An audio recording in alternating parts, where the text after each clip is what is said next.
성부와 성자와 성령의 이름으로 아멘. 예수님과 어머니 하나 되신 성심을 통해 신성하신 하느님 아버지의 피앗의 나라, 아버지를 완전히 빼어 닮은 태양의 나라에서 천상천하의 온 우주 만물, 그리고 이 지상에 아버지께 속한 소수의 선의 세력에 남은 자녀들, 진리만 그리고 신적 질서만 계명만을 믿고 따르는 그들 모두를 끌어안아 아버지 대전 앞에 엎드려 감사와 찬미와 영광과 품순과 존경과 사랑을 드립니다. 또한 저희 사명에 협력하고 하나된 모든 영혼회원들을 하나 되신 성심을 통해 아버지의 뜻에 봉헌드립니다.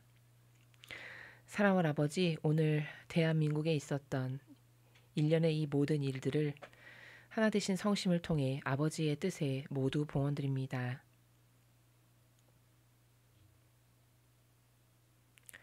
저희들의 희생, 그리고 고행, 극기, 배상과 보속의 산 희생제물로서의 그 모든 것들이 부족하여 오늘날과 같은 결과가 이르렀다면 앞으로 저희는 지금보다 더 많은 희생과 배상과 보속을 드리겠습니다. 하오니 아버지, 이 나라를 불쌍히 여기시어 저희가 포기하지 않는 한 포기하지 말아 주시옵소서.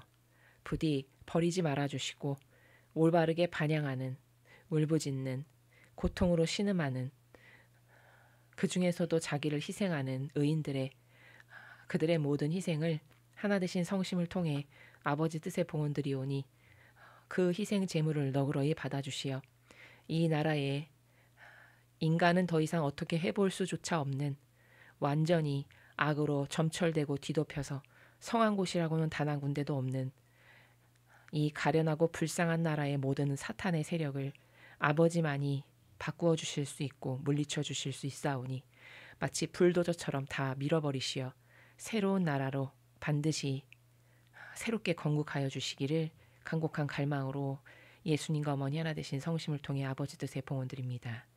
이 모든 기도 우리 주 예수 그리스도의 이름으로 기도드리나이다. 아멘. 성부와 성자와 성령의 이름으로 아멘. 안녕하십니까? 하느님의 뜻송계 피아수녀입니다. 여러분도 다 이미 보셨다시피 오늘 우리가 참 받아들일 수 없는 또 한 번 사탄이 이 나라에 어떤 짓을 하는지를 우리 눈으로 똑똑히 보았습니다. 저도 다 유튜브와 이런 중계를 통해서 보았는데 저도 사람인지라 그 보았을 당시에는 마음 안에서 그 정의로 울분이 들끓었었습니다. 근데 잠시 스쳐가는 그 감성을 접어두고 그리고 생각을 좀 해봤습니다. 성경의 근거에서 생각을 하자. 항상 이것이 저희들의 사고방식의 기저가 되고 근간이 되어야 하기 때문에 지금 이와 같은 상황에서 사탄이 무엇을 가장 기뻐할까 이걸 좀 생각해 봤습니다. 그리고 내린 결론이 그래 이제 더 이상은 희망은 없으니까 아무것도 하지 않고 포기하는 것을 사탄이 좋아하겠구나 라는 생각을 했습니다. 그래서 다시 마음을 다잡고 우리가 지금까지 했던 것이 좀 부족했다면 앞으로 더 많은 배상과 보속을 하면 될 것이고 뭐 희생을 하는 것이 두렵거나 그런 마음은 단언컨대 요만큼도 없기 때문에 그냥 저희 사명의 총장님이와 모든 수도자들은 항상 바람이 뭐냐면 그저 아버지의 뜻이 이루어지는 것, 그리고 우리가 그 아버지의 뜻이 이루어지는 데 있어서 배상과 보속의 행위를 더 많이 할 수 있다면, 그래서 아버지의 뜻이 이 나라와 저희 사명에 더 많은 일을 하실 수 있다면 그게 기쁨이고 영예다. 늘 이렇게 생각하고 살아갑니다. 그래서 오늘 또 다짐했습니다. 아버지께 기도를 드리면서 하느님 아버지, 만약에 이 나라가 지은 죄가 차고 넘쳐서 아직은 아버지께서 길을 터주시지 않는다면 그것도 다 늘 아버지의 뜻이 오르시고 다 맞으시니 다 받아들입니다. 이 나라가 지은 죄를 깨어있는 저희가 더 많이 배상과 보속을 하겠습니다.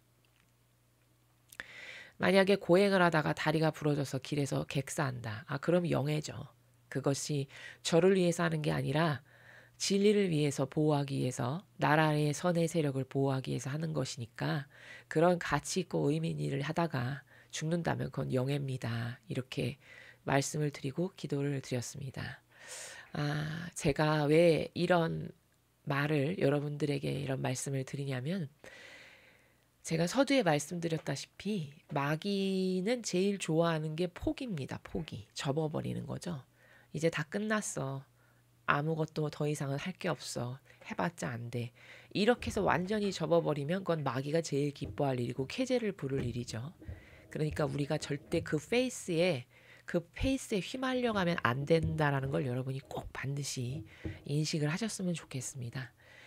그리고 또 성경의 근거에서 생각을 해보면은 사실 우리가 지금 당장 눈앞에 보였을 때는 패배자가 된 것 같고 실패한 걸로 굉장히 마음의 상처가 크지만 사실 하나님의 뜻이 어떻게 이루어질지는 아무도 모릅니다. 성경에 보면 이스라엘의 무수히 많은 사건들마다 그 하느님의 역사 때마다 아버지가 어떻게 역사하시고 개입하시는가를 보면은 사람이 상상할 수 없는 방법으로 개입하시죠. 뭐 예를 들면은 이스라엘의 그 유디시라고 하는 가녀린 여인 하나를 통해서 적장의 그 장수의 목을 베는 이런 일을 하시죠. 사람이 생각했을 때 어떻게 저렇게 가냘프고 여자 하나가 무슨 상대방의 적장의 장수를 죽일 수가 있겠어. 이게 이제 사람의 인간적 상식인데 하느님은 그 상식을 뛰어넘어서 그 사람을 도구로 써서 마귀 세력을 패배시키는 이런 걸 우리가 봅니다. 또 에스텔의 경우도 마찬가지죠. 에스텔이 페르시아에 이제 이스라엘이 속국으로 전략했을 때 페르시아 왕비로 살아가지 않습니까? 근데 하만이 이스라엘 백성을 완전히 몰살시키려는 계획을 갖고 있음을 모르드게가 알게 됐고 그래서 모르드게가 에스텔에게 찾아가서 이렇게 해서 우리 백성이 이제 다 몰살될 거다. 왕비가 그 자리에 있는 거는 이 백성을 구하기 위해서 있는 것이니까 이것을 위해서 하느님께 기도를 드려달라 이렇게 이야기하죠. 그래서 에스텔이 그 말을 존중하고 받아들여서 단식을 하죠. 그러면서 정갈하게 정신과 마음을 가다듬고 이제 왕 앞에 나가서 아버지께서 주시는 지혜로 그 하만이라고 하는 마귀의 머리를 자기가 짜놓은 덫에 자기가 걸려들어서 죽게 하는 이런 아버지의 놀라운 역사도 보게 되고 또 예수님께서도 보면 예수님이 돌아가셨을 때 12명의 제자들은 완전히 절망했거든요. 지금 우리가 당하는 절망에 비하면 아무것도 아니죠. 왜냐하면 제자들은 오로지 예수님만 바라보고 3년의 시간을 거기다 올인했는데 가족도 다 버리고 나온 거지 않습니까? 그렇죠? 근데 돌아가셨단 말이죠. 근데 여태까지 예수님께서 제자들에게 나는 다시 부활할 거고 이런 말씀을 하셨지만 그들은 그 말이 무슨 뜻인지를 알지 못했습니다. 왜냐하면 육적 기호에 갇혀 살아가는 인간이다 보니까 그러니까 전혀 이해를 하지 못한 채 돌아가시니까 이제 끝났어. 왜냐하면 리더가 없어졌잖아요. 자신들의 공동체에 절대적으로 믿고 따랐던 리더여 지도자가 죽어버린 거지 않습니까? 그 사건이. 그러니까 완전 절망하고 좌절했겠죠. 그리고 오죽하면 베드로가 그냥 다 공동체고 뭐고 다 내팽개치고 집으로 돌아갔잖아요. 고기 잡으러 간다고. 그렇죠. 이 정도로 산산 조각 박살난 건데 예수님께서 부활하셔서 제자들을 찾아오셔가지고 다시 수습을 하고 규합을 하고 그래서 그들이 이전보다 더 큰 하느님의 영광을 드러내는 사도들이 되죠. 그러면 결과론적으로는 그 당시에는 예수님이 돌아가셔서 완전히 팽함한 것처럼 속상하고 좌절하고 절망했겠지만 거시적으로 봤을 때는 오히려 그것이 아버지의 뜻이 이루어지기 위한 어떤 하나의 과정이었다는 것을 나중에 알게 되는 거죠. 이제 이런 것을 통해서 봤을 때 이 대한민국이라고 하는 나라도 하느님이 버리시지 않았다면 이것은 일련의 과정이다. 과정일 가능성이 매우 높다. 라고 우리가 보아야 하는 것이 성경의 근거에서 이 현상을 올바르게 해석하는 관점이라는 겁니다. 왜냐하면은 이 나라에는 다행히도 아직 하느님께 간구하고 의탁하고 기도하는 자녀들이 많습니다. 여러분이 물론 그런 분들이고 기타 이제 개신교에도 그런 기도하는 분들이 많지 않습니까? 그렇죠? 희생하는 사명도 있고 그렇죠? 그렇다면은 천상의 것은 공짜가 없기 때문에 아버지는 희생으로 바쳐진 것에 그냥 입 씻고 나몰라라 하는 이런 메커니즘이 아니거든요. 천상의 나라는. 그게 성경의 많은 부분에서 입증을 하고 있거든요. 그렇다면은 그것이 다스림의 원리라면 지금 이 나라에서 희생이 바쳐지고 있고 계속해서 울부짖고 갈망하고 뜨겁게 열정으로 불타오르는 주님의 백성들이 있단 말이죠. 그럼 그들이 의인으로서 행하는 것들이 그냥 다 없어지고 말 거고 허무한 것들이냐. 인간은 그런 것을 씹어버릴 수도 있고 간과하기도 하고 배신도 얼마든지 하지만 하느님은 그런 분이 아니시기 때문에 이 모든 행위에 대한 결과, 열매가 반드시 있을 거라는 겁니다. 그러니까 여러분이 이렇게 성경에 근거해서 지금 우리가 매우 고통스럽고 진짜 마음으로는 참담하지만 이것에 굴복해서 꺾인다면 그건 진짜 지는 거기 때문에 여러분이 그렇게 하시면 안 된다라는 것. 그리고 하느님의 뜻은 어떤 방법으로 이루실지 우리는 절대 모릅니다.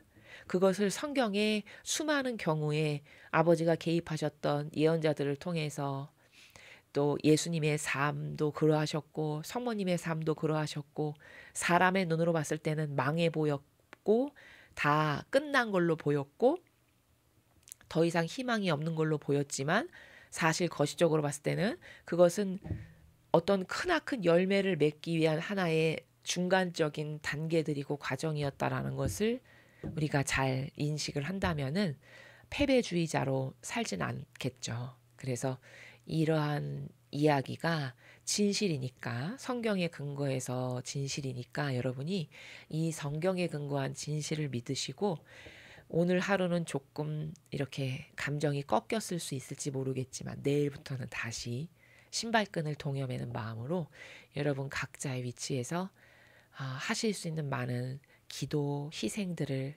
지속적으로 계속 하시기 바랍니다.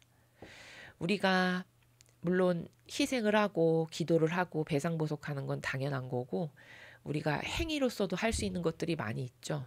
집회에 열심히 참석하시고요. 또 우리가 할 수 있는 것들 중에는 여러분 그 국회 홈페이지 사이트에 들어가시면은 거기 하루에도 엄청나게 많은 법안이 올라옵니다. 우리 일반인들도 볼 수 있거든요. 저는 이제 거기에 들어가서 이상한 법들 막 반대합니다. 결사 반대 막 이런 거를 계속 거기 의견 표시를 하는 것에 동참을 하고 있는데요.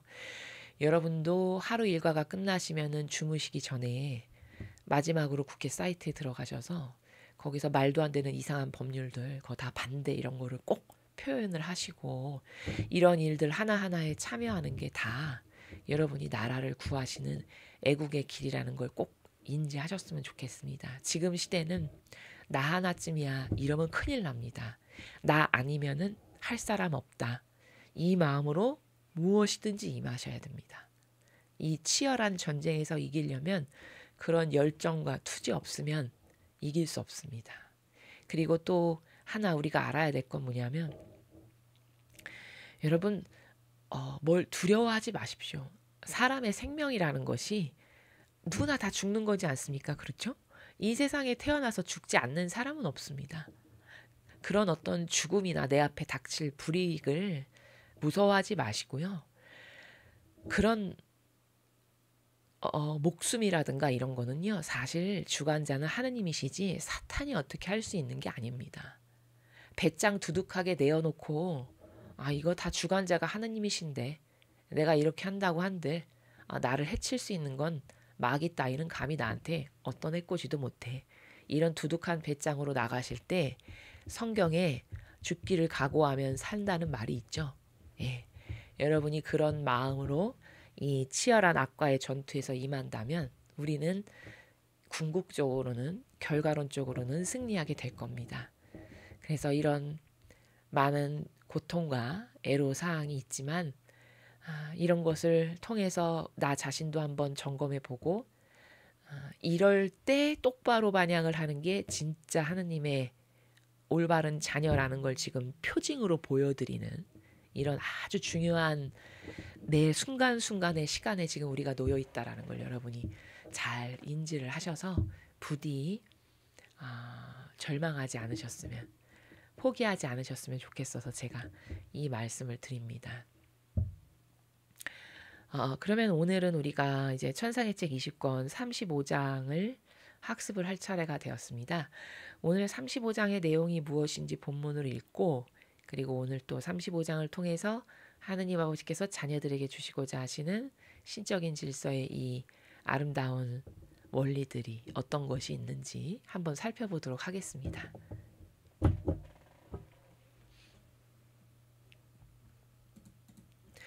천상의 책 20권 35장. 하나님의 뜻은 끊임없이 지속되는 단일 행위다. 온 천국이 성모님 축일마다 하느님 뜻을 기리는 이유. 내 변변찮은 정신이 영원하신 의지 안에 잠겨 있었을 때 흠숭아올 예수님께서 더없이 놀라운 일, 곧 가장 기적적인 일을 보여주셨다. 그것은 그분의 지극히 거룩하신 뜻이 그 무한성에도 불구하고 유한한 피조물 안에 스스로를 한정하시고, 그러나 무한히 머무르시며 그 피조물을 지배하시고 그 자신의 생명을 그 피조물 안에 기르시는 일이었다. 또한 피조물이 하느님 뜻의 지속적인 행위 아래 깊이 잠겨있길 원하는 것도 기적들 중에 기적이요, 일찍이 본 적 없는 놀라운 일이었다. 사랑할 예수님께서 자애로우신 음성으로 내게 이르셨다. 가장 사랑하는 내 뜻에 따라 너는 이것을 알아야 한다. 오직 내 의지만이 결코 그치지 않는 지속적인 행위를 가진다. 이 행위는 생명이 가득하다. 그래서 만물에게 생명을 주고 만물을 보존하며 그 자체 안에서와 만물 안에서 균형을 유지한다. 오직 내 뜻만이 단 한순간도 멈춤 없이 언제나 생명을 주고 언제나 사랑하는 이 지속적인 행위를 가지고 있음을 자랑할 수 있다. 지고한 피앗의 그 지속적인 행위를 내 인성이 소유한 것은 그 행위가 내 인성 안에 흘러들었기 때문이다. 내 인성의 지상 생활은 얼마 동안 계속되었느냐? 매우 짧은 기간이었다. 구원 사업에 필요한 것을 다 이루자 나는 즉시 천국으로 떠났지만 내 행위들은 남아 있었다. 내 뜻의 지속적인 행위가 이 행위들의 생명을 불어넣었기 때문이다. 내 인성과는 반대로 내 뜻은 결코 떠나지 않는다. 언제나 제자리에 있고 모든 것에 앞서 존재하며 그 자신에게서 나온 만물에 생기를 불어넣는 행위를 멈추지 않는다. 내 뜻이 만약 이 땅과 모든 조물을 떠난다면 만물이 생명을 잃고 무로 돌아갈 것이다. 내 뜻이 무에서 만물을 창조했으므로 내 뜻이 물러가면 만물도 소멸해버리는 것이다. 그런데 너는 누가 내 지고한 피앗의 지속적인 행위에 지배를 받으며 그 자신의 것에는 절대로 생명을 주지 않았는지, 하느님 뜻의 그 지속적인 생명 행위를 받아 자기 안에 완전히 신적인 생명을 형성함으로써 자기 창조주와 비슷한 모습이 되었는지 알고 싶으냐? 그 사람은 곧 주권을 가지신 천상 여왕이시다. 원죄없이 잉태되신 첫 순간부터 그분은 하느님 뜻에 이 생명을 받으셨고 이후 평생토록 계속 받으셨다. 이와 같이 천상 여왕 안에 있는 하느님 뜻의 생명이야말로 가장 놀라운 일, 일찍이 본 적이 없는 기적이었다. 실제로 이 피앗의 생명 행위는 단 한 번의 행위로도 하늘과 태양과 바다와 별들 및 피앗이 원하는 모든 것이 생겨나게 할 수 있다. 그러므로 내 뜻의 이 단일한 생명 행위 앞에 있는 인간의 모든 행위들은 거대한 대양 안에 녹아든 물방울들과 같고, 태양 앞에 있는 작디 작은 불꽃들, 광활한 우주 공간에 떠있는 티끌들과 같다. 그러니 너는 원죄 없으신 여왕의 고귀함이 하나님 뜻의 이 지속적인 행위의 생명으로 무엇을 소유하며 내적으로 형성하셨을지 생각해 보아라. 이는 참된 기적이며 결코 본 적 없는 놀라운 일이니 이 천상 여왕의 자금이 상상 가능한 모든 선을 지닌 무한하고 영원하신 뜻을, 하느님의 생명을 그 자신 안에 담고 있는 일이다. 그러므로 교회가 내 엄마를 공경하는 모든 축일에 온 천국은 하느님의 지고하신 뜻을 경축하고 찬미 찬양하며 감사를 드린다. 왜냐하면 그들은 내 엄마 안에서 하나님 뜻의 생명을 보기 때문이다. 그 생명이 내 엄마가 대망의 구원자를 얻어내신 1차적인 원인이었던 것이다. 그리고 그들이 천상 예루살렘을 차지하게 된 것도 그 피앗의 생명이 그분 안에 군림하여 다스리셨기 때문이다. 이 탁월한 피조물은 인간의 뜻이 닫아버린 하늘의 문을 열었고 그분 안에 하느님 뜻의 생명을 형성한 것은 바로 하느님 뜻 자신이셨다. 그러니 그들이 이 여왕을 기리는 한편 그분을 여왕으로 봉하시고 그분 안에서 다스리시며 스스로의 생명을 형성하시어 그들의 영원한 행복의 1차적 원인이 되신 지고한 피앗을 기리는 것은 마땅한 일이다. 따라서 내 뜻으로 하여금 자기를 다스리게 하는 피조물, 내 뜻에 자유로운 털을 내주어 자기 안에 이 뜻의 생명을 기르게 하는 피조물이야말로 더없이 크고 놀라운 존재다. 그는 하늘과 땅과 하느니까지 움직일 수 있고 아무것도 하지 않는 것 같지만 모든 것을 다 한다. 혼자서 가장 중요한 것들을 쟁취하고 모든 장애물을 파괴하며 무엇이든 용감하게 맞선다. 거룩하신 뜻이 그 안에서 다스리시기 때문이다. 구원 사업의 시작을 간청하기 위해 피조물 안에 거처하는 피앗의 모든 능력이 필요했듯이 구원 사업의 성취를 위해 그 모든 능력을 가진 내 인성이 필요하였다. 이와 같이 내 피앗의 나라의 도래를 간청하기 위해서도 또 다른 피조물이 필요하다. 이는 피앗을 자기 안에 거처하게 하며 자기 안에 그 생명을 형성하도록 이 피앗의 자유로운 털을 내줄 피조물이다. 그러면 내 뜻이 그를 통하여 하나이며 가장 중요한 기적을 완수하리니 곧 내 뜻이 하늘에서와 같이 땅에서도 다스리러 오는 일이다.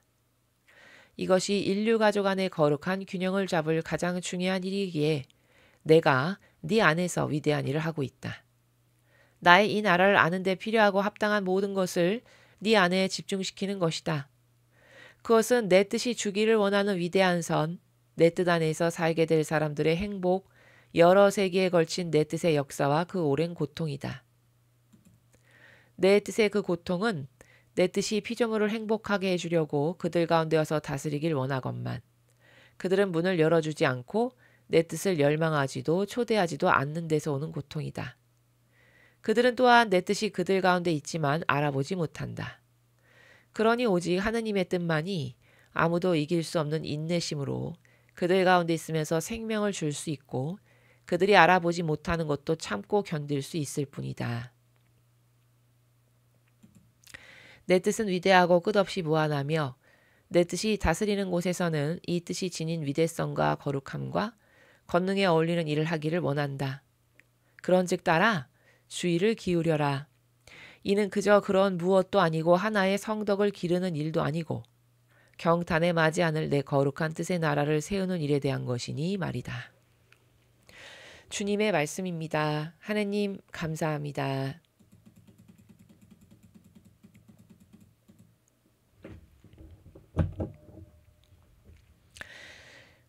오늘 35장에서 학습할 내용을 지금 두 문장으로 관점화해서 제시해주고 계신데요. 첫 번째 문장을 보면은 하느님의 뜻은 끊임없이 지속되는 단일행이다. 이렇게 말씀하고 계십니다. 자, 여기서 좀 포인트로 집어봐야 할 단어들이 3개 정도 있는데요. 하느님의 뜻. 자, 하느님의 뜻은 한 가지로 말할 수는 없고 하느님의 뜻이 가지고 있는 효용과 가치라는 거는 뭐 무궁무진하고 이루다 헤아릴 수 없는 수많은 바다와도 같은 것들인데 이제 그 중에 하나를 뽑아라 하면 오늘 요 문장에서 특화된 관점을 말씀드리면 하느님의 뜻은 생명이라는 겁니다. 온 우주 만물에게 하느님의 뜻은 생명을 준다라는 거예요. 자, 그런데 끊임없이 지속되는 이렇게 표현하고 있죠. 그 아버지의 뜻은 끊임없이 지속된다라는 특징을 갖고 있다라는 거죠. 그렇죠? 그러면 끊임없이 지속된다라는 것은 어떻게 확인이 가능하냐면 지금 창조된 온 우주 만물을 이 아버지의 뜻이 먹여 살리고 계세요. 어떻게 먹여 살리고 있냐? 예를 들면 태양을 통해서 하느님의 뜻은 온 우주 만물에게 그 열과 빛과 에너지를 통해서 매일 생명의 활동을 할 수 있는 에너지를 공급하고 있죠. 그렇죠? 그게 바로 근데 어떤 날은 했다가 어떤 날은 안 했다가 기분 좋을 땐 했다가 기분 나쁠 땐 꺼버리는 이런 행위가 아니잖아요. 그쵸? 즉 끊임없이 지속되고 있죠. 예. 그래서 하느님의 뜻은 생명인데 그것이 어떻게 끊임없이 지속적으로 우리들에게 생명을 주고 있는가라는 것의 대표적인 케이스가 태양을 보면 알 수 있다는 거죠. 또 끊임없이 지속된다라는 것을 우리 인간에게 국한시켜서 생각해 보면 내 심장이 태어나서 지금까지 그 박동의 주기수를 지속적으로 유지하면서 끊임없이 뛰고 있죠. 그렇죠? 예. 이런 심장이 끊임없이 뛰고 있는 것, 또 내가 호흡을 지금 하잖아요. 어떤 때는 숨을 쉬었다가 어떤 때는 막아서 안 쉬고 이러지 않죠. 규칙적으로 끊임없이 지속적으로 계속 호흡을 하고 있죠. 그렇죠? 그리고 내 몸을 돌고 있는 피, 혈액. 이 혈액도 어디엔 돌았다가 어디엔 안 돌고 어딘 마음에 드니까 더 많이 돌고 이런 게 아니라 전신을 끊임없이 규칙적으로 쉼 없이 계속 돌면서 영양분을 온몸의 세포에 나눠주고 있잖아요. 기타 다른 것들도 나눠주고 있고. 그렇죠? 자, 그러면 이렇게 혈액이 끊임없이 계속 반복적인 행위를 하면서 돌고 있고 호흡을 내가 지속적으로 하고 있고 이렇게 심장이 뛰고 있는 이런 생명활동의 필수 불가결적인 존재들이 행하는 것이 지금 끊임없이 지속적으로 하고 있죠. 근데 이것을 내가 하는 게 아니죠. 내가 심장을 뛸 수 있게끔 지금 하는 게 아니라 바로 하느님께서 그렇게 해주시고 계시잖아요. 심장을 뛰게 하고 호흡을 쉬게 하고 숨 쉴 수 있게끔 하고 혈액이 돌 수 있게끔 하시는 건 하느님이 나를 만드실 때 시스템적 메커니즘으로 그렇게 구현을 해놔서 그 아버지의 뜻이 계속 내 안에서 그런 생명활동을 통해서 살아갈 수 있게끔 지금 나에게 생명을 주고 계시죠. 이러니까 끊임없이 지속적인 행위다. 하느님의 뜻은 우리에게 생명을 주시는 맞죠. 입증이 되죠. 그렇죠? 그런데 단일행위라고 했어요. 단일행위. 그럼 단일행위라는 거는 하나의 행위라는 거잖아요. 근데 왜 단일행위냐 하느님의 뜻은. 자, 인간은 생각해보죠. 100명이 모여 있어요. 어느 공동체. 그러면 거기 100명의 뜻이 다 다릅니다. 그렇죠? 100명이 가지고 있는 가치관, 어떤 각자 인간적인 기준, 본인들이 좋아하는 기호, 정서, 경향 이게 100명이면 100명이 다 달라요.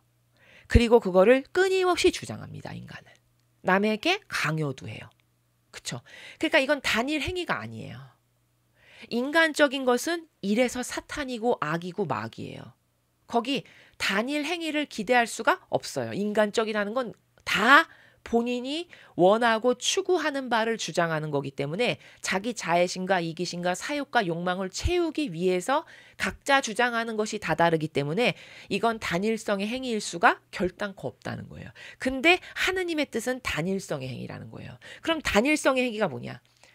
이 인간을 제외한 지금 아버지의 피앗에 의해서 창조된 만물을 보면은 그들은 다 단일성의 행위를 해요. 무슨 말이냐? 하느님의 뜻에 각자의 위치에서 피앗으로 순종하는 행위를 한단 말이에요.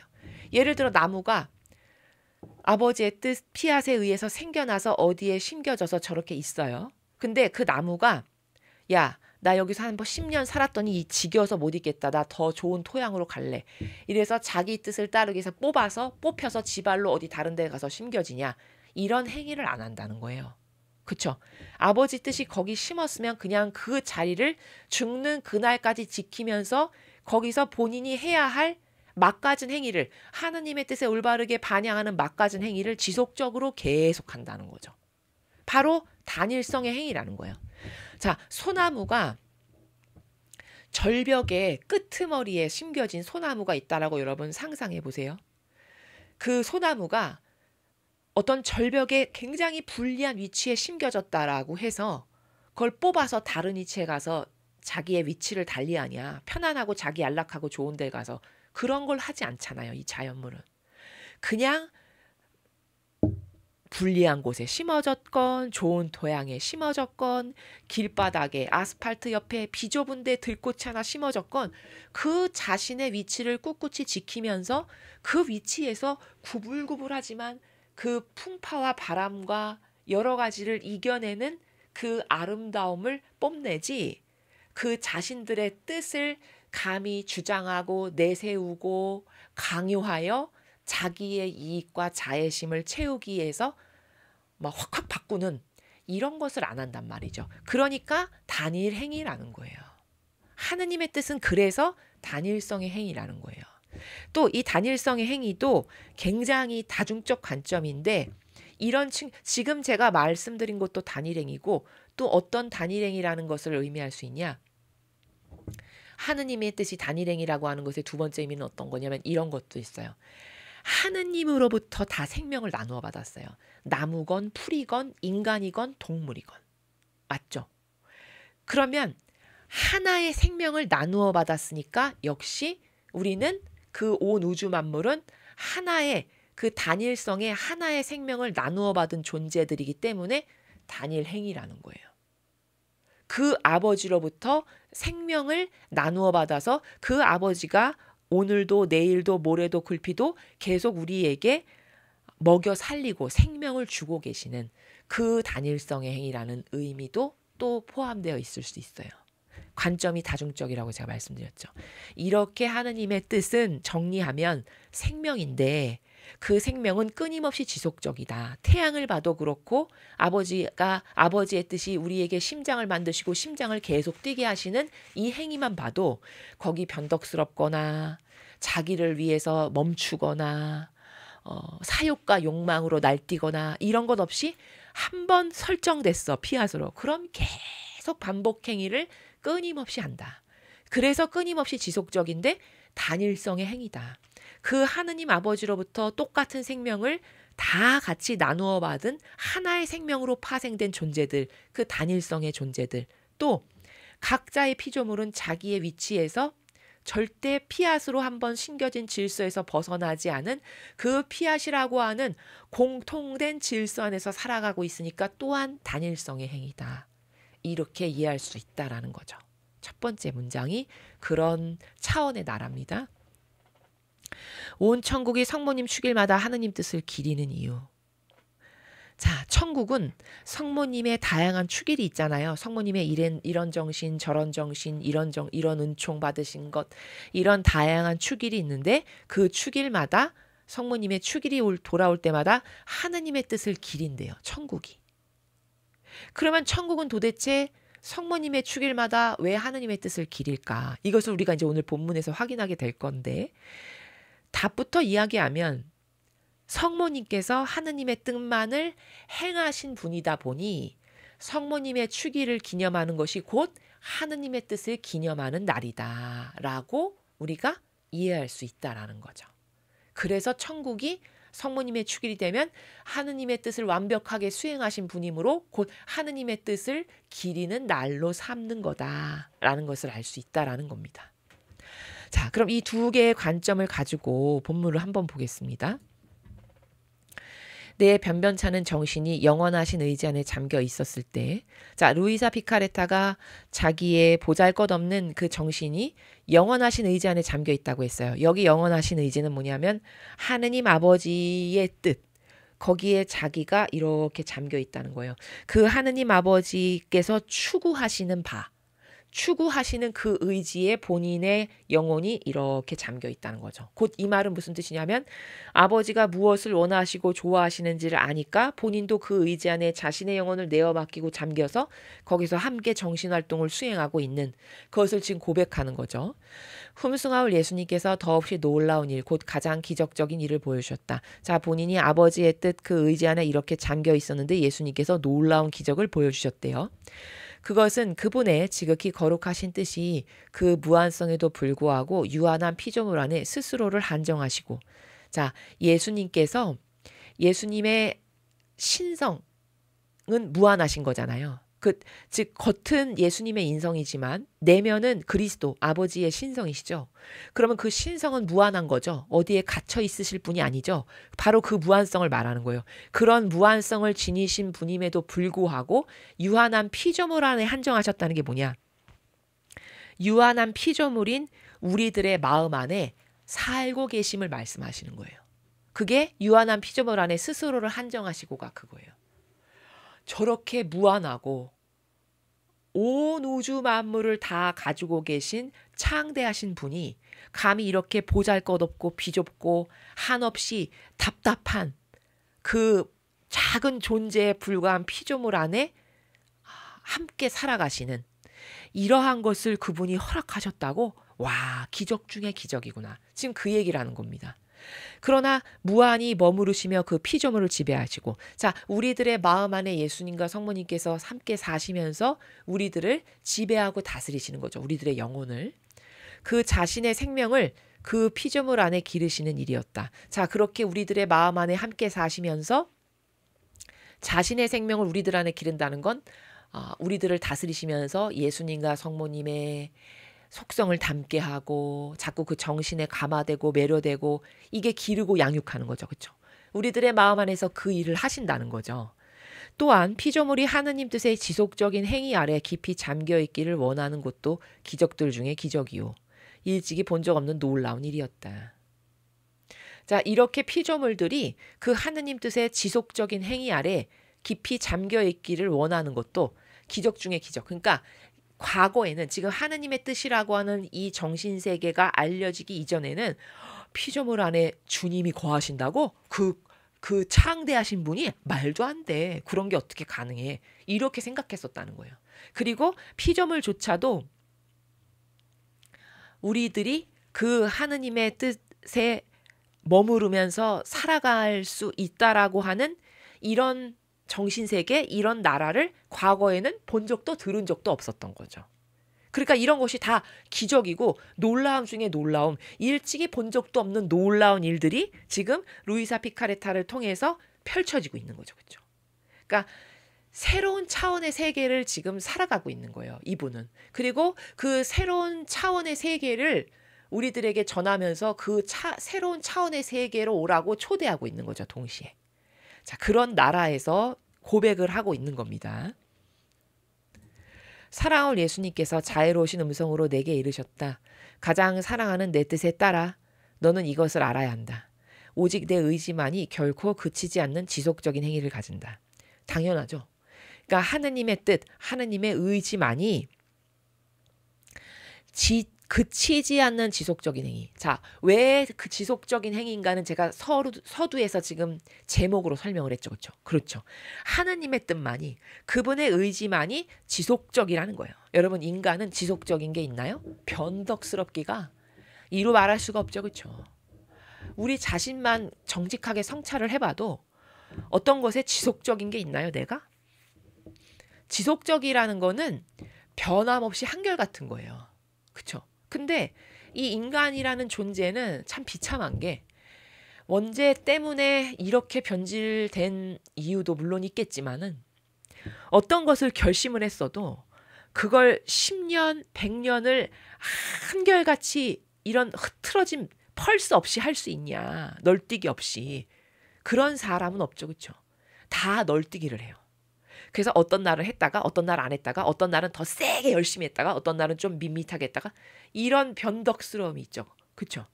이러니까 지속적인 것을 기대할 수가 없을 만큼 비참한 존재예요. 근데 하느님의 뜻은 아까 태양을 이야기했지만 지금 6,000년이 지나고 있죠. 천지 창조 때부터. 6,000년 동안 태양이 빛을 거둔 적이 있는가?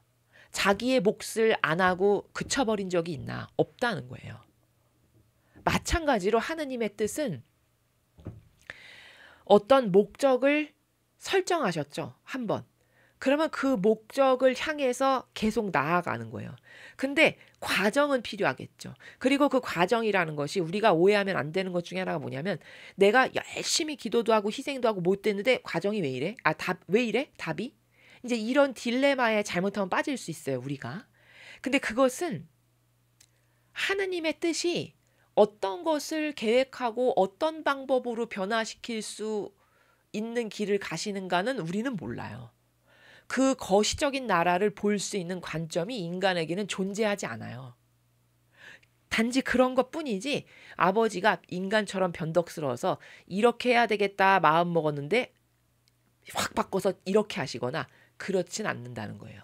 근데 이럴 수는 있죠. 아버지가 이 플랜을 딱 갖고 계셨는데 반향을 똑바로 못해 인간이. 지상에 살아가는 인간이. 그럼 이 플랜을 아버지가 수행하실 수가 없게 되는 거죠. 근데 그것은 하느님이 변덕스러워서 계획을 바꾼 게 아니라 이것을 주기에는 이 반향이 합당치가 않으니까 이것을 줄 수가 없는 처지인 거예요. 요렇게 메커니즘을 이해하는 게 맞다는 거죠. 이해되시나요? 요런 것이 되게 민감하고 디테일한 건데 우리가 이런 것에 대해서 오해가 없어야만 오늘같이 비참한 일이 펼쳐졌을 때 기세가 꺾이지 않을 수 있어요. 그래서 여러분에게 부연 설명으로 말씀을 드립니다. 그러니까 하느님의 의지만이 지속적이다. 인간은 다 변덕스럽다. 게다가 인간은 자기를 배제하지 않는 한은 답이 없습니다. 자기를 배제한다. 자기의 사욕과 욕망, 이기심과 자애심을 완전히 꺾는다. 여러분 그게 쉬운 일일까요? 쉽지 않죠. 특히 세상에서 살아가는 사람들을 보면 더더욱 쉬운 일이 아니겠죠. 그리고 여러분 세상에서 살아가는 일이 쉽지 않다는 거는 어떤 측면에서는 이해가 가요. 근데 수도자나 사제들도 자기 배제를 안 하잖아요. 그러면 자원한 봉사자들도 자기 배제를 안 하고 살아가는 세상인데 감히 세상을 살아가는 그런 일반적인 평범한 소시민들한테 네 뜻을 버려라 이러면 그들이 이게 좀 어불성설이지 않나요? 그렇지 않습니까? 그래서 이게 참 딜레마인 거예요. 이게 답인 건 맞는데 이것을 설득해서 그들이 납득하고 받아들이기까지는 다양한 과정이 필요하고 이것이 사람은 왜 하기가 어렵냐면 손해라고 생각해서 그런 거거든요. 근데 그것은 근시안 쪽으로 봤을 때는 손해일 수 있으나 거시적으로 봤을 때는 절대 손해가 아니거든요. 그게. 그리고 육적 차원에 갇혀서 사는 사람에게는 엄청난 손해라고 생각할 수밖에 없겠지만 육이 절대로 내가 아니라고 하는 사고방식에서 살아가는 사람은 이런 것에 대한 객관성이 확보가 잘 되거든요. 이제 이런 다양한 관점과 정리해야 될 것들이 있다. 그러나 우리는 어떠한 경우에서도 절망해서 가던 길을 되물려서는 안 된다. 그건 절대 하면 안 되는 일이다. 라는 거를 우리가 알아야 되겠죠. 자, 이 행위는 생명이 가득하다. 즉 하느님의 뜻, 그 아버지의 의지가 하시는 모든 행위는 생명이 가득하다. 그러니까 온 우주 만물이 매일 여러분 들꽃이 하는 일이 있습니까? 그냥 그 자리에 가만히 박혀 있는 게 단데 들꽃이 죽습니까? 매일 팔팔하게 생기발랄하게 잘 살아있죠. 그렇죠? 그럼 그거는 뭐예요? 하느님의 뜻 생명이 그 들꽃을 계속 살 수 있게끔 생명을 주고 계시기 때문이잖아요. 아니 나무도 마찬가지죠. 산에 있는 나무가 자기를 위해서 움직여서 뭐 영양분을 빨아먹기를 해요. 뭐를 해요? 그냥 그 자리에 가만히 있는 거잖아요. 그런데 싱싱하게 잘 살아있죠. 그럼 이건 뭐예요? 하느님의 뜻, 그 아버지의 의지가 그 온 우주 만물을 피앗으로 가지런하게 정돈되어 있는 우주 만물을 매일같이 먹여 살리신다는 거 아닙니까? 그 생명이 가득하다가 맞지 뭐예요. 그렇죠. 그러니까 그 아버지의 뜻 피앗의 질서로 복원되면 아버지가 다 돌보시고 아버지가 다 살리신다는 겁니다. 인간은 이런 것에 대한 어떤 인식이나 이해가 희박하니까 끊임없이 이기심이 발동하는 거죠. 그렇죠? 그래서 만물에게 생명을 주고 만물을 보존하며 그 자체 안에서와 만물 안에서 균형을 유지한다. 자, 끊임없이 아버지의 뜻 생명 활동을 지금 설명하고 계시죠? 만물에게 생명을 주고 제가 지금 설명했잖아요. 생명을 주고 있다는 걸. 살아있는 걸 보니까 생명을 계속 받고 있는 게 맞잖아요. 만물을 보존도 아버지가 하시는 거고. 그래서 만물 안에서 균형을 유지한다. 그런 생명활동이 잘 균형을 유지해서 살아가는데 부족함이 없게끔 아버지의 뜻이 다 배려를 하고 계시다라는 걸 설명하시죠. 오직 내 뜻만이 단 한순간도 멈춤 없이 언제나 생명을 주고 언제나 사랑하는 이 지속적인 행위를 가지고 있음을 자랑할 수 있다. 당연합니다. 인간의 뜻에는요, 여러분, 희망이 없어요. 비전이 없습니다. 인간의 뜻으로 날뛰는 헌법 개판소의 그 재판관들이라는 작자들을 보십시오. 오늘 어떤 판결을 내리는가. 여러분 그게 법리에 타당하거나 예? 본인들이 그렇게 대단하다라고 자부하는 사법질서의 공정과 정의에 맞는 일입니까 그게? 절대 그렇지 않겠죠. 예. 그런데 얼마를 받았는지는 모르겠으나 어떤 타협과 자신들만의 꼼수가 있었겠죠. 그렇죠? 그렇지 않고서야 그런 결정을 할 수는 없겠죠. 그러니까 그렇게 역겨운 인간의 뜻이라는 거는 그저 자기의 사욕과 욕망을 위해서는 뭐든지 다 타협해버리는, 거기 철학도 없고 가치관도 없고, 좀 저급하게 표현하면 그렇게 타협하는 자기에 대해서 쪽팔리게 생각할 수 있는 지력도 없는 이런 수준이 재판관들이라는 것들입니다. 오늘 우리가 확인한 바와 같이. 그렇죠? 이런 인간의 뜻에 무슨 비전이 있겠습니까? 예? 그게 지금은 본인이 코로 숨쉬고 살아있으니까 잘 살아간다. 얼마를 받았는지는 모르겠으나 타협과 협력해서 본인이 먹고 사는데 지장이 없을지 모르겠으나, 그러나 과연 그것이 그 인간의 한시적고 짧은 유한한 생명이 멈추고 나면 과연 어떨까요, 여러분? 그런 것들은 지옥의 쓴맛을 봐야 되겠죠. 그렇죠? 불붙는 지옥의 끊임없는 아주 가장 치열한 고통을 받는 곳으로 가야 되겠죠. 그리고 이 지상에서도 그것들이 패망하기를 본인들이 짜놓은 덫에 본인들이 걸려서 반드시 죽는 꼴을 아버지가 주실 거라고 확신합니다. 지고한 피앗의 그 지속적인 행위를 내 인성이 소유한 것은 그 행위가 내 인성 안에 흘러들었기 때문이다. 그러니까 예수님의 겉은 우리 이 세상에 오셨을 때 우리 인간 같은 인성이 있으셨잖아요. 그렇죠? 그런데 그 인성 안에 내면에는 하느님의 뜻 피앗으로 충만하셨죠. 그렇죠? 아버지의 뜻으로. 지금 그 메커니즘을 설명하시는 거예요.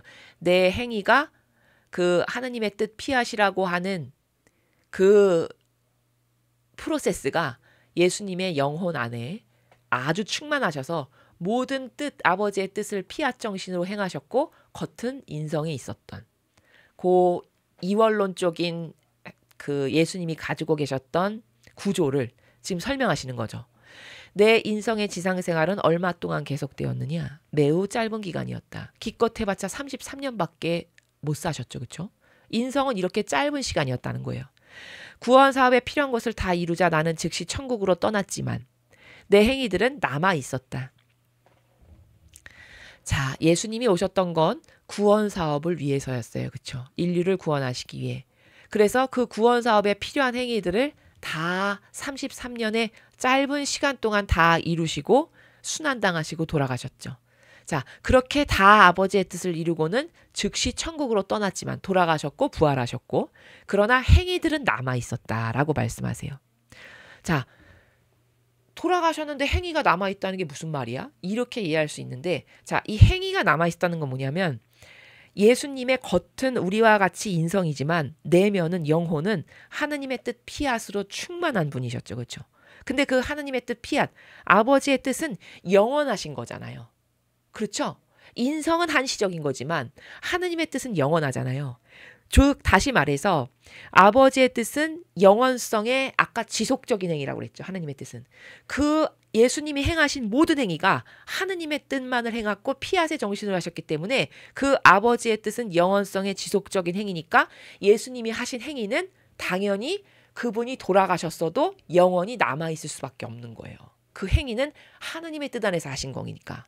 그래서 그 예수님의 모든 행위들이 남아있었다라고 하는 반증을 어떻게 입증할 수 있냐? 여러분 지금 돌아가신 지 2000년이 넘었는데 우리들이 성경을 배우면서 예수님의 행위를 계속 회자하면서 예수님의 그 행위가 어떤 의미고 어떤 정신세계고 이거를 학습하면서 우리도 그것과 똑같은 행위를 할 수 있는 은총을 주세요. 이렇게 반향을 하고 있잖아요.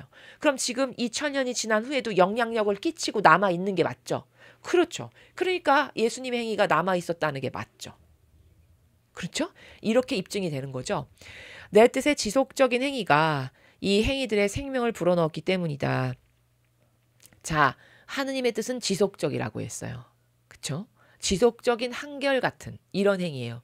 그러니까 그 하느님의 뜻은 영원성의 지속적인 행위니까 예수님이 하신 모든 행위들은 돌아가심과 즉시 없어져 버리는 게 아니라 생명을 불어넣었다.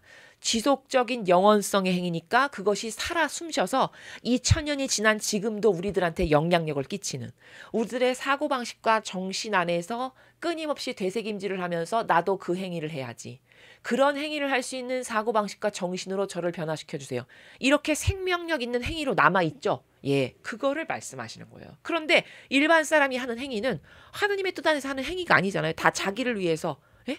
오늘 있었던 이 모든 일들도 자기를 위해서 사욕과 욕망으로 타협한 거잖아요. 그쵸? 그거는 역적으로 영원히 남을 거예요. 그리고 그런 행위가 천상의 나라랑 무슨 상관이 있어요? 지옥으로 갈 인호나 박은 거지, 이마에. 그쵸? 인간의 뜻 안에서 하는 행위는 다 이런 것들이지만 예수님이 하신 행위는 다 영원한 거고 영원토록 남아있을 것들이고 생명 자체고 이렇다라는 거예요. 왜? 하느님의 뜻, 영원성의 생명 가운데서 행하신 것들이기 때문에. 요렇게 설명하시는 거죠. 내 인성과는 반대로 내 뜻은 결코 떠나지 않는다. 자, 인성은 한시적이니까 34년밖에 지상에 못 계셨고 돌아가셨지만, 즉 인성이라는 것은 속성상 지속적이지 못하고 한시적이라는 거예요. 그러나 반대로 내 뜻은 결코 떠나지 않는다. 왜? 하느님의 뜻은 영원성이고 무한성이니까 절대로 없어지지 않는 무수히 많은 생명과 창조 행위로 남아있는 것들이다라는 거죠. 그렇죠? 언제나 제자리에 있고 모든 것에 앞서 존재하며 그 자신에게서 나온 만물에 생기를 불어넣는 행위를 멈추지 않는다. 하느님의 뜻은 이러한 효용과 가치를 지닌다는 거예요. 수천 년이 지났어도. 맞나요? 예. 그래서 언제나 제자리에 있고 모든 것에 앞서 존재하면 무슨 말이냐면, 제가 기도할 때 어떨 때 보면 유심히 들으신 분이 있을지 모르겠는데, 아버지, 오늘도 저의 모든 행위에 아버지의 신성이 앞서 가십시오. 저는 그저 아버지의 신성이 앞서가시면 그 신성의 발걸음을 조용히 잘 따라가겠습니다. 제가 이렇게 기도를 할 때가 있어요. 그러면 이 모든 것에 앞서 존재한다는 건 바로 제가 그렇게 기도한 것처럼 우리들의 모든 행위 앞에 아버지의 뜻이 항상 앞서가시게끔 해드려야 된다는 거예요. 그래야 내가 행하는 행위가 다 가치 있고 영원하고 생명적인 행위가 돼요. 그래서 모든 것에 앞서 존재하신다는 건 그분의 신성이 우리들의 모든 행위에 앞서 가셔야 된다라는 말이에요. 이해되시죠? 내 멋대로 내가 내 혼자 한다. 그거는 그냥 아무짝에도 아무리 그게 착한 행위라고 해도요, 하늘나라랑 아무 상관이 없어요, 여러분. 제가 맨날 무정란, 유정란 이런 얘기하죠. 혼자 하는 건 무정란이에요. 나 혼자 인간의 뜻 가운데서 내가 수억 원을 봉헌을 했건 수천억을 봉헌했건 간에 그건 사람이 봤을 땐 착해 보이나 하느님의 뜻 안에서 아버지와 예수님과 성령 하느님과 어머니를 모시고 함께 하는 게 아니면 아무 소용이 없다고요. 천상하고 아무 상관이 없어요. 그런데 내가 단 묵주기도 3단밖에 안 했지만 그 3단이 아버지 뜻 안에서 내 마음 안에 살아계신 예수님과 성모님과 함께 했잖아요. 그럼 그건 영원한 것이 돼요. 절대 없어지지 않아요. 죽고 나면 내가 갈 나라에 아름다운 것들로 다 전시되어 있을 거예요. 이해되십니까? 이렇게 차이가 극심한 거예요. 근데 사람은 수천억 봉헌한 사람은 대단하고 위대한 사람이라고 추앙하고 떠받들고 박수치면서 환호하겠지만 내가 하나님의 뜻 안에서 묵주기도 3단한 것은 아무도 몰라요. 그렇죠? 예. 그러나 아무도 모르는 건 중요치도 않은 거고 뭐 알 필요도 사실 없는 거고, 그것이 진짜고 그렇게 대단하고 있어 보이는 행위는 하느님의 뜻 안에서 안 했으면 아무리 대단한 걸 했어봤자 아무 소용도 없는 거다라는 거예요. 이해되시죠? 지금 그 나라고 그 자신에게서 나온 만물에 생기를 불어넣는 행위를 멈추지 않는다. 자, 끊임없이 생명활동으로 온 우주 만물을 먹여 살리고 계시잖아요. 아버지의 뜻이. 오늘도 어제도 내일도 모레도 계속. 그쵸? 그러니까 맞죠. 만물에 생기를 불어넣는 행위. 게다가 멈추지 않는다. 하나님의 뜻이 이렇게 위대하신 거라는 거예요. 내 뜻이 만약 이 땅과 모든 조물을 떠난다면 만물이 생명을 잃고 무로 돌아갈 것이다. 여러분, 오늘 당장 태양이 아예 빛을 거뒀다고 생각해 보세요. 우주 만물이 살 수 있겠습니까? 아버지가 오늘부터 물을 끊어버리셨어. 바다며 샘물이며 저 팔당 댐 상수원의 물을 다 말라버리게 하셨어. 인간 살 수 있나요? 못 살죠? 그렇죠. 그러니까 그 하나님의 뜻이 인간에게 이런 생명 활동을 하시지 않죠. 지속적이고 계속적으로 끊김없이. 그럼 인간은 다 죽어요. 만물은 생명을 잃어요. 그래서 생명을 잃고 무로 돌아갈 거라고 하는 거예요. 맞죠? 내 뜻이 무에서 만물을 창조했으므로 내 뜻이 물러가면 만물도 소멸해버린 것이다. 당연하죠. 아무것도 없었는데 천지창조 때 아버지께서 피앗의 말씀으로 비타 생겨라 하니까 생겼어요. 그쵸? 무에서 만물을 창조한 게 맞죠. 아버지의 뜻 피앗으로. 궁창아 갈라져라. 말씀 한마디에 갈라져서 생겼어요. 그쵸? 그런데 그 무에서 아버지의 뜻이 창조했는데 창조하신 분이 뜻을 거두셨어. 그러면 피조물 따위가 감히 창조하신 분이 그 아버지 뜻을 다 거두셨는데 살 수 있냐? 다 소멸해버리고 없어지는 게 당연하죠. 여러분, 심장을 지금 내가 뛰게 하는 게 아니죠. 내가 능력이 있어서 심장을 뛸 수 있게끔 지금 여기 메커니즘을 내가 심은 게 아니잖아요. 내가 능력이 있고 대단해서 내 코가 숨을 쉴 수 있게끔 내가 이 기관을 만든 거예요? 그런 게 아니잖아요. 그렇죠? 나는 생명을 연장할 수 있게끔 나를 위해서 할 수 있는 게 단 하나도 없어요. 다 하느님이 지금 나를 위대하신 아버지의 뜻과 그 의지께서 내 안에서 생명활동을 멈추지 않고 해주시기 때문에 내가 살고 있는 거예요. 숨도 쉬고 말도 하고. 그쵸? 그러면 이게 얼마나 감사할 일입니까? 근데 그런 하느님의 뜻에 온 우주 만물 중에 어떤 인간이 감사와 찬미와 영광과 hum승을 드리나요? 다 모욕과 역겨움만을 드리고 있죠. 그렇죠. 그리고 관심도 없잖아요, 사실. 그 아버지의 뜻에. 그걸 오늘 아버지가 딱 끊어버리면 나는 그냥 죽은 거거든요. 그냥 여러분 숨 못 쉰다고 생각해 보세요. 금방 죽겠죠? 예. 우리는 그렇게 보잘것없는 존재예요. 하느님의 뜻이 우리에게서 거두어지시면. 근데 그런 것에 대한 관점과 개념 없이 막 살잖아요. 맨날 마귀짓이나 하면서. 그쵸? 지금 예수님께서 그걸 짚어서 말씀해 주시는 거예요.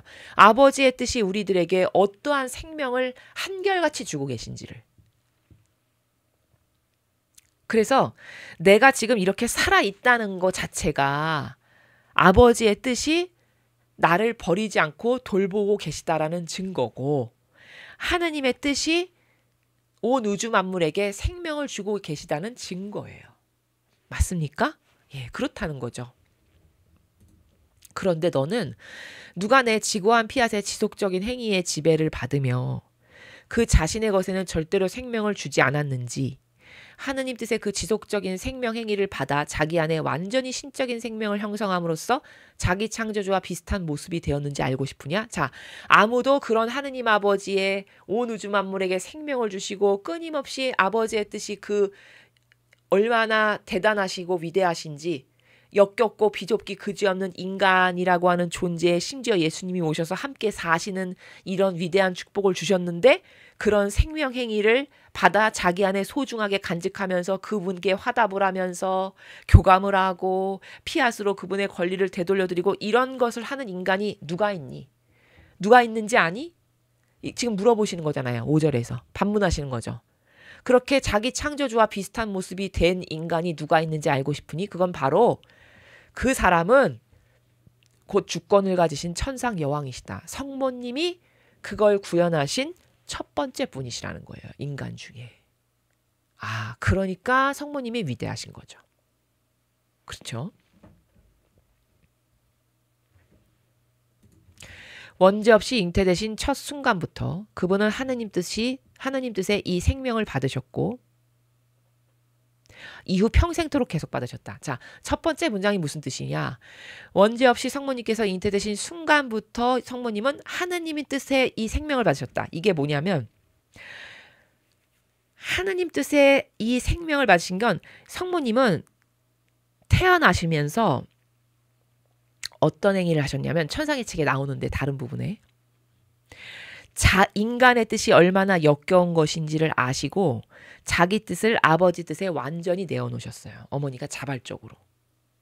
그래서 천상의 책의 저 앞부분에 보면은 제가 봤던 기억이 있는데, 아버지 저는 그 하와가 얼마나 하느님께 모욕과 역겨움을 드리며 아버지께 슬픔을 드렸는지를 보시고는 성모님이 바로 뭘 하셨냐? 아버지 저는 이 역겨운 저의 인간의 뜻을 아버지께 완전히 바쳐드립니다. 이걸 받아주십시오 해서 천상에 아버지의 의자에 그걸 꽁꽁꽁꽁 묶어놓으셨다라는 표현으로 나와요. 본인의 뜻을. 그래서 저는 제 뜻을 다시는 안 갖습니다. 이렇게. 그렇게 내어놓으셨죠. 자신의 뜻을 아버지 뜻에. 그렇게 완벽하게 자발적 자유주의로 내어놨기 때문에 아버지께서 하느님 뜻 생명을 그 인간의 역겨운 뜻을 받으시고 하느님 뜻 생명을 주신 거예요. 비웠으니 그쵸? 역겨운 인간의 뜻을 내어놓음으로써 비웠으니 비인 곳에 은총을 생명을 주시는 거죠. 은총을. 은총받을 그릇이 된 거잖아요. 그래서 하느님의 뜻 생명을 주셨다는 거예요. 그래서 여기 첫 순간부터 하느님 뜻 생명을 받으셨고가 그 나라예요. 그리고 이후 평생토록 계속 받으셨다. 왜냐하면 평생토록 자기 뜻을 안 썼으니까 계속 받으시는 거죠. 계속. 이해되시나요? 그 나라예요. 이와 같이 천상 여왕 안에 있는 하느님 뜻의 생명이야말로 가장 놀라운 일, 일찍이 본 적이 없는 기적이었다. 왜 일찍이 본 적이 없는 기적이었나? 아담과 하와가 자기 뜻으로 자기가 좋아지기 위해서 하느님과의 약속 다 폐기 처분하고 버리고 사욕과 욕망, 자애심과 이기심을 따름으로써 그 열매를 따서 죄인이 됐잖아요. 그 다음부터는 다 그 원죄라고 하는 죄악을 물려받은 인간들이었어요. 그래서 대동소이하지만 인간의 뜻을 다 가지고 살았단 말이에요. 그렇죠. 근데 인간으로 태어나서 그 역겨운 인간의 뜻을 한 번도 쓴 적 없는 유일한 인간, 그게 성모님이시란 말이에요. 그러니까 기적이죠. 그게. 일찍이 본 적 없는 기적이라고 표현할 만하죠. 그렇죠. 그렇게 묘사하고 계신 거예요. 성모님이 왜 위대하신가를. 실제로 이 피앗의 생명행위는 단 한 번의 행위로도 하늘과 태양과 바다와 별들 및 피앗이 원하는 모든 것이 생겨나게 할 수 있다. 자, 사실 피앗의 생명행위는 한 번만 해도 하늘, 태양, 바다, 별 및 피앗이 원하는 모든 것이 생겨나게 할 수 있다. 자, 이게 어떻게 맞는 말이냐. 비다 생겨라. 피앗으로 명령하셨죠. 한 번 말씀하셨는데 그대로 생겼어요. 그렇죠? 그러니 이 피앗의 행위가 얼마나 위대해요. 단 한 번의 행위로 생긴 게 맞죠. 태양, 하늘, 궁창, 바다, 별, 아버지가 피앗으로 한 번 생겨라 했는데 그대로 다 생겼단 말이에요. 피앗의 정신세계가, 피앗의 효용과 가치가 이렇게 위대한 거라는 걸 지금 입증하시는 거예요. 그러니 이걸 보면 우리는 뭘 알 수 있죠? 인간의 뜻에서 1000년 동안 아무리 대단한 거를 했다라고 하더라도 그거 혼자 인간의 뜻으로 했으면 아무짝에도 쓸모없는 거고 하느님하고도 아무 소용도 없는 거예요. 관계성. 그러나 피앗의 정신으로 단 한 번 어떤 걸 했죠. 그럼 그것은 위대한 행위가 된다는 거예요. 그래서 제가 앞선 강의에서 이렇게도 표현했죠. 이것을 여러분이 뼈와 골수에 새겨질 수 있게끔 하려고 여러분이 성모송 10번을 했어. 하느님의 뜻 안에서. 온 우주 만물을 끌어안고 예수님과 성모님과 함께. 그렇게 성모송 10번 한 것이 저 63빌딩보다도 더 위대한 거다라고 제가 말씀드렸잖아요. 이게 진실이에요. 이래서 피앗으로 살아가는 영혼을 하느님은 그토록 원하시고 기다리시고 그 열매를 얻기 위해서 이 마지막 시대까지 6000년이 넘는 시간을 지금 인내로 기다리시면서 소출을 걷기를 원하시는 거예요. 이해되셨죠? 그런데 그 소출의 첫 번째 주자가, 첫 번째 열매가 성모님이셨다라는 거죠.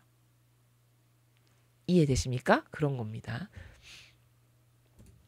그러므로 내 뜻의 이 단일한 생명 행위 앞에 있는 인간의 모든 행위들은 거대한 대양 안에 녹아든 물 방울들과 같고 태양 앞에 있는 작디 작은 불꽃들, 광활한 우주 공간에 떠 있는 티끌들과 같다. 그러니까 위대하신 하느님 아버지의 뜻, 그 단일성에 모든 생명체가 피앗이라고 하는 단일한 행위를 하죠. 그 생명의 행위 앞에 있는 인간의 모든 행위는 기껏 해봤자 대단한 걸 한다고 해도 대양, 저 거대한 바다 안에 녹아든 물 몇 방울 바다 안에 있으면 보입니까? 보이지도 않습니다. 그렇죠? 태양 앞에 있는 작디 작은 불꽃. 여러분 태양 앞에 성냥불 하나 있다라고 해서 보입니까? 그거 누가 불꽃이라고 이야기해 줄까요? 그거에 불과하고 그렇죠? 광활한 우주 공간에 떠 있는 티끌. 저 광활한 우주 공간에 먼지 하나 떠다닌다 해서 그거 보이기나 할까요? 보이지도 않겠죠. 그렇죠? 인간의 행위는 다 이런 것에 불과하다는 거예요. 이렇게 보잘것없는 거라는 거죠. 그런데 그 인간의 행위를, 그런데 그 인간의 뜻 안에서 그렇게 사는 겁니다. 그게 무슨 보약이라도 되는 것이냐. 그렇죠? 자기를 망하게 하는 지름길인데. 근데 우리가 여기서 여러분 이걸 알 수 있어요. 지금 이거는 부정적인 의미로 이렇게 표현을 하셨는데 이거를요 성경의 근거에서 이렇게도 여러분이 이해하실 수 있어요. 그러면 우리가 하는 행위라는 거는 저렇게 위대한 태양, 광활한 우주 공간, 그리고 엄청 넓은 바다, 대양 이런 것에 비하면 내가 하는 행위라는 것은 되게 보잘것없지 않을까? 이런 생각을 할 수가 있잖아요. 자, 그런데 물론 우리가 하는 행위가 아무리 하나님 뜻 안에서 행해도 보잘것없죠. 그런데 우리는 하느님의 뜻 안에서 이렇게 피앗을 완성하는 게 저렇게 거대하고 대단한 건데 내가 하는 게 과연 피앗을 완성할 수 있을까? 이런 여러분이 의구심을 가질까 봐 힌트를 드리면 우리는요. 단순히 뭘 하면 되냐면요.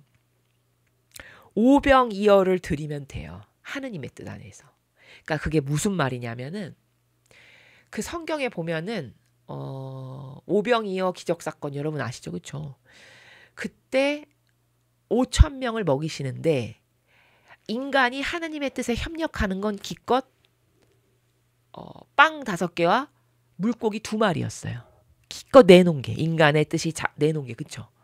그 5천 명을 먹이는 위대한 기적 앞에 인간이 협력한 건 고작 빵 5개와 물고기 2마리였단 말이에요. 그런데 놀라운 게 뭐냐면 여기서 볼 수 있는 놀라운 관점이 있는데 그게 뭐냐면 인간이 그렇게 별것 아니고 보잘것없는 협력이라고 하는 그 작은 협력을 했는데 하느님은 그 작은 협력을 크게 부풀리시더라는 거예요. 이해되시나요? 그러니까 우리가 피앗을 부담스럽게 생각할 게 아니라 그렇게 크게 부풀리시는 건 하느님이 하시는 일이고 나는 단지 아버지가 그렇게 위대한 일을 하실 수 있게끔 작은 오병이어를 내어드리면 되는구나. 요 원리를 캐치하셔야 돼요. 아시겠습니까? 요게 중요해요. 그러니까 우리가 이렇게 대단한 저 피앗에 저 거대한 대양과도 같고 태양과도 같고 광활한 우주공간과도 같은 저 피앗의 나라에 내가 해봤자 무슨 뭐 대단한 걸 할 수 있단 말이야. 이렇게 생각을 할 수 있는데 그런 거대한 걸 우리가 할 수는 당연히 없고 우리는 그렇게 거대하게 늘리고 부풀리시는 건 하느님의 권능이 하실 일이고 단지 우리는 아버지가 그 일을 하실 수 있게끔 자발적 내 자유의지로 작은 희생들을 드리는데 그것이 마치 오병이어와 같은 것을 내어드리는 거다라는 거예요. 그러면 그것을 크게 하시고 쓰시는 것은 하느님이 하시는 일이다라는 거죠. 그러면 여러분도 이제 피앗에서 어떻게 피앗의 행위를 하실 수 있는지 조금 부담이 덜어지셨죠. 예, 그런 겁니다. 그래서 같은 원리가 천지 창조 때 보면은 아버지께서 아담에게 만물의 이름을 지어주게 하시죠. 예, 그래서 아담이 이름을 져요. 자, 그런데 여러분 그 행위도 지금 같은 원리인데요. 하느님은 왜 아담에게 이름을 짓게 하셨을까요? 여러분 이거 생각해 보셨습니까? 하느님이 우주 만물의 이름을 지을 줄 몰라서 능력이 안 돼서 그럴 리가 없어요. 그렇죠? 그러면 굳이 왜 아담에게 네가 이름을 져라 하셨을까? 그거는요. 지금 오늘 우리가 배운 이 원리와 같은 원리인데 그가 창조 사업에 마치 오병이어와 같이 작게나마 협력하게 하시기 위해서예요. 그러면 그렇게 오병이어처럼 작게 협력했죠? 그러면 그가 자발적으로 자유의지로 그렇게 협력을 했으면 그에게 은총을 주시기에 합당해요. 창조 사업과 관련된 은총을 주시기에. 왜? 그가 참여했으니까. 바로 요걸 위해서, 즉 다시 말하면 그 창조 사업과 관련된 은총을 아담에게 주시기 위해서 그가 이름을 짓는 그 희생의 행위를 하게끔 이끄신 거다라는 거죠. 왜? 거저는 줄 수가 없으니까. 이해되셨죠? 같은 원리예요. 우리가 피앗의 정신으로 완성이 된다는 것은 나의 그 하느님의 뜻 안에서 바쳐지는 작은 희생들, 마치 오병이어와 같고 아담이 이름을 짓는 것과 같은 그런 것들을 봉헌드리면 된다. 그러면 그것을 크게 하고 키우시고 그것을 통해서 엄청난 일을 이루시는 건 아버지의 권능이 하시는 일이다. 요게 원리입니다. 자, 그것을 여기서 지금 배울 수 있고요. 그러니 너는 원죄 없으신 여왕의 고귀함이 하느님 뜻의 이 지속적인 행위의 생명으로 무엇을 소유하며 내적으로 형성하셨을지 생각해 보아라. 자, 이렇게 인간적 행위라는 것은 그저 바다의 작은 물방울 같고 태양의 안에 작디 작은 불꽃, 우주 공간에 떠있는 아주 미세한 티끌과도 같을 만큼 아주 별것도 아닌 것들인데, 그렇다면 너는 성모님이 하느님 뜻의 이 지속적인 행위의 생명으로 얼마나 대단한 걸 소유하고 내적으로 얼마나 그 아버지의 피앗의 정신으로 가득하셨을지를 너 한번 추상해봐라. 성모님은 인간의 뜻에서 하신 게 하나도 없으니 그 어머니가 받으신 은총이며 내재적으로 가지고 계셨던 그 피앗의 정신세계의 광활함이, 그 무수히 많은 은총들이 얼마나 위대한 거였을지 너 한번 추상해봐라. 이런 말씀이죠. 마지막 문장은. 그렇죠. 그러니까 이 지금 7절에서 말한, 지금 우리가 계속 배우고 있는 이 피앗 정신 세계라는 것은요, 이 나라의 정신은요, 특징이 뭐냐, 자신을 위해서는 하는 것이 아무것도 없는 행위예요. 다 죄다. 예수님도 성모님도 자신을 위해서는 아무것도 안 하셨어요. 그게 피앗 정신의 기본이에요. 기본. 이 일은 이와 같이 속성적 특징을 지금 말씀드리는 겁니다. 이는 참된 기적이며 결코 본 적 없는 놀라운 일이니. 자, 성모님의 내재적인 영혼 안에 아버지가 주신 무수히 많은, 피앗으로 형성된 무수히 많은 은총과 이런 다양한 풍요와 속성들, 이게 참된 기적이라는 거죠. 자, 왜 참된 기적이냐? 지금 아버지께서 창조하신 것은 다 원죄로 점철돼 가지고 다 썩어서 변질된 것들인데, 그 아버지가 만드신 인간 중에 첫 번째로 흠 없는 그런 역겨운 원죄 없는 소출이니까 참된 기적이 맞죠. 그렇죠? 그리고 결코 본 적 없는 놀라운 일이니 이 천상 여왕의 자금이, 자, 성모님의 자금이, 저 자금은 겸손을 두고 하시는 말씀이에요. 성모님이 아주 매우 지극히 겸손하셨죠. 자기를 내세우는 것이 요만큼도 없는. 그래서 우리가 성경에 성모님에 대한 어떤 기술이나 묘사를 거의 찾아볼 수 없어요. 그렇죠? 그것은 이제 다른 성모님과 관련된 영성 서적을 보면은 알 수 있는데, 왜 그렇게 된 거냐면 성모님이 너무 작고 겸손하셔가지고 자신에 대해서 세상에 어떤 그럴듯한 것으로 포장이 되거나 알려지는 걸 요만큼도 원치 않으셨다라고 나오거든요. 그래서 성모님에 대한 기술이 거의 없는 거예요.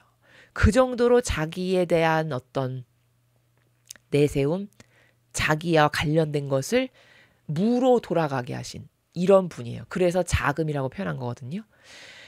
이렇게 성모님의 겸손. 근데 그렇게 겸손하기 때문에 성모님은 모든 인간의 틈새를 다 스쳐 지나갈 수 있어요. 어머니의 위대성이. 이 자금의 위대성은 어떤 거냐면 그 어떠한 죄인도 성모님은 다 좋아해요. 맞죠? 지금까지 제가 봤을 때 신앙생활하면서 성모님을 싫어하는 사람은 단 한 명도 못 봤어요. 부담스러워하거나 싫어하거나 거북스러워하거나. 잘 모르는 신자도 성모님은 다 좋아해요. 그게 왜 그러냐. 그 성모님의 작고 아름다운 여성성에 자신을 낮추는, 자기를 위해서는 요만큼도 내세움이 없는 그 자금이 성모님한테는 그냥 마음을 확 터놓고 싶은 거예요. 이게 성모님의 자금의 위대성이에요. 작은 것은 모든 사람의 마음을 파고들 수 있거든요. 왜냐하면 부대낌이 없잖아요. 본인을 내세우는 게 없으니까. 그렇죠? 그러니까 이 사람 앞에서는 다 풀어놓고 싶은 거지. 고민이며 속상함이며 모든 것을. 그러니까 성모님 앞에서는 모든 영혼이 자유롭게 자기 말을 다 하고 속상함이며 뭔 거를 다 풀어놓을 수 있는, 바로 이런 게 왜 그러냐. 성모님이 작고 겸손하시다라고 하는 그 특징 때문에 모든 영혼들이 성모님 앞에서는 그렇게 자유롭게 자신을 다 풀어 헤칠 수 있는 이런 것이 되는 거거든요. 이렇게 성모님의 자금이 위대한 속성을, 위대한 특징을 갖고 있다라는 거죠. 상상 가능한 모든 선을 지닌 무한하고 영원하신 뜻을, 하느님의 생명을 그 자신 안에 담고 있는 일이다. 자, 이렇게 성모님은 성모님의 영혼 안에 하느님의 뜻 생명, 왜냐하면 그 피앗 정신으로 투철하셨기 때문에 하느님의 뜻 생명, 그리고 아버지의 뜻이 주실 수 있는 상상 가능한 모든 선, 그 피앗 안에 다 담겨 있죠. 그렇죠? 이런 것을 영혼 안에 완전히 다 가지고 계신 그 무한하고 그 영원하고 부족함이라고는 찾아볼 수 없고 완벽한 그 모든 속성의 은총을 그 영혼 안에 다 담고 있는 기적 중의 기적이신 분이셨다. 이렇게 말씀을 하시는 거죠. 그러므로 교회가 내 엄마를 공경하는 모든 주길에 온 천국은 하느님의 지구하신 뜻을 경축하고 찬미 찬양하며 감사를 드린다. 그러니까 천상의 나라는요, 성모님을 공경하는 축일이 되면 천상의 나라에 있는 모든 천국 시민이 다 뭘 한다고요?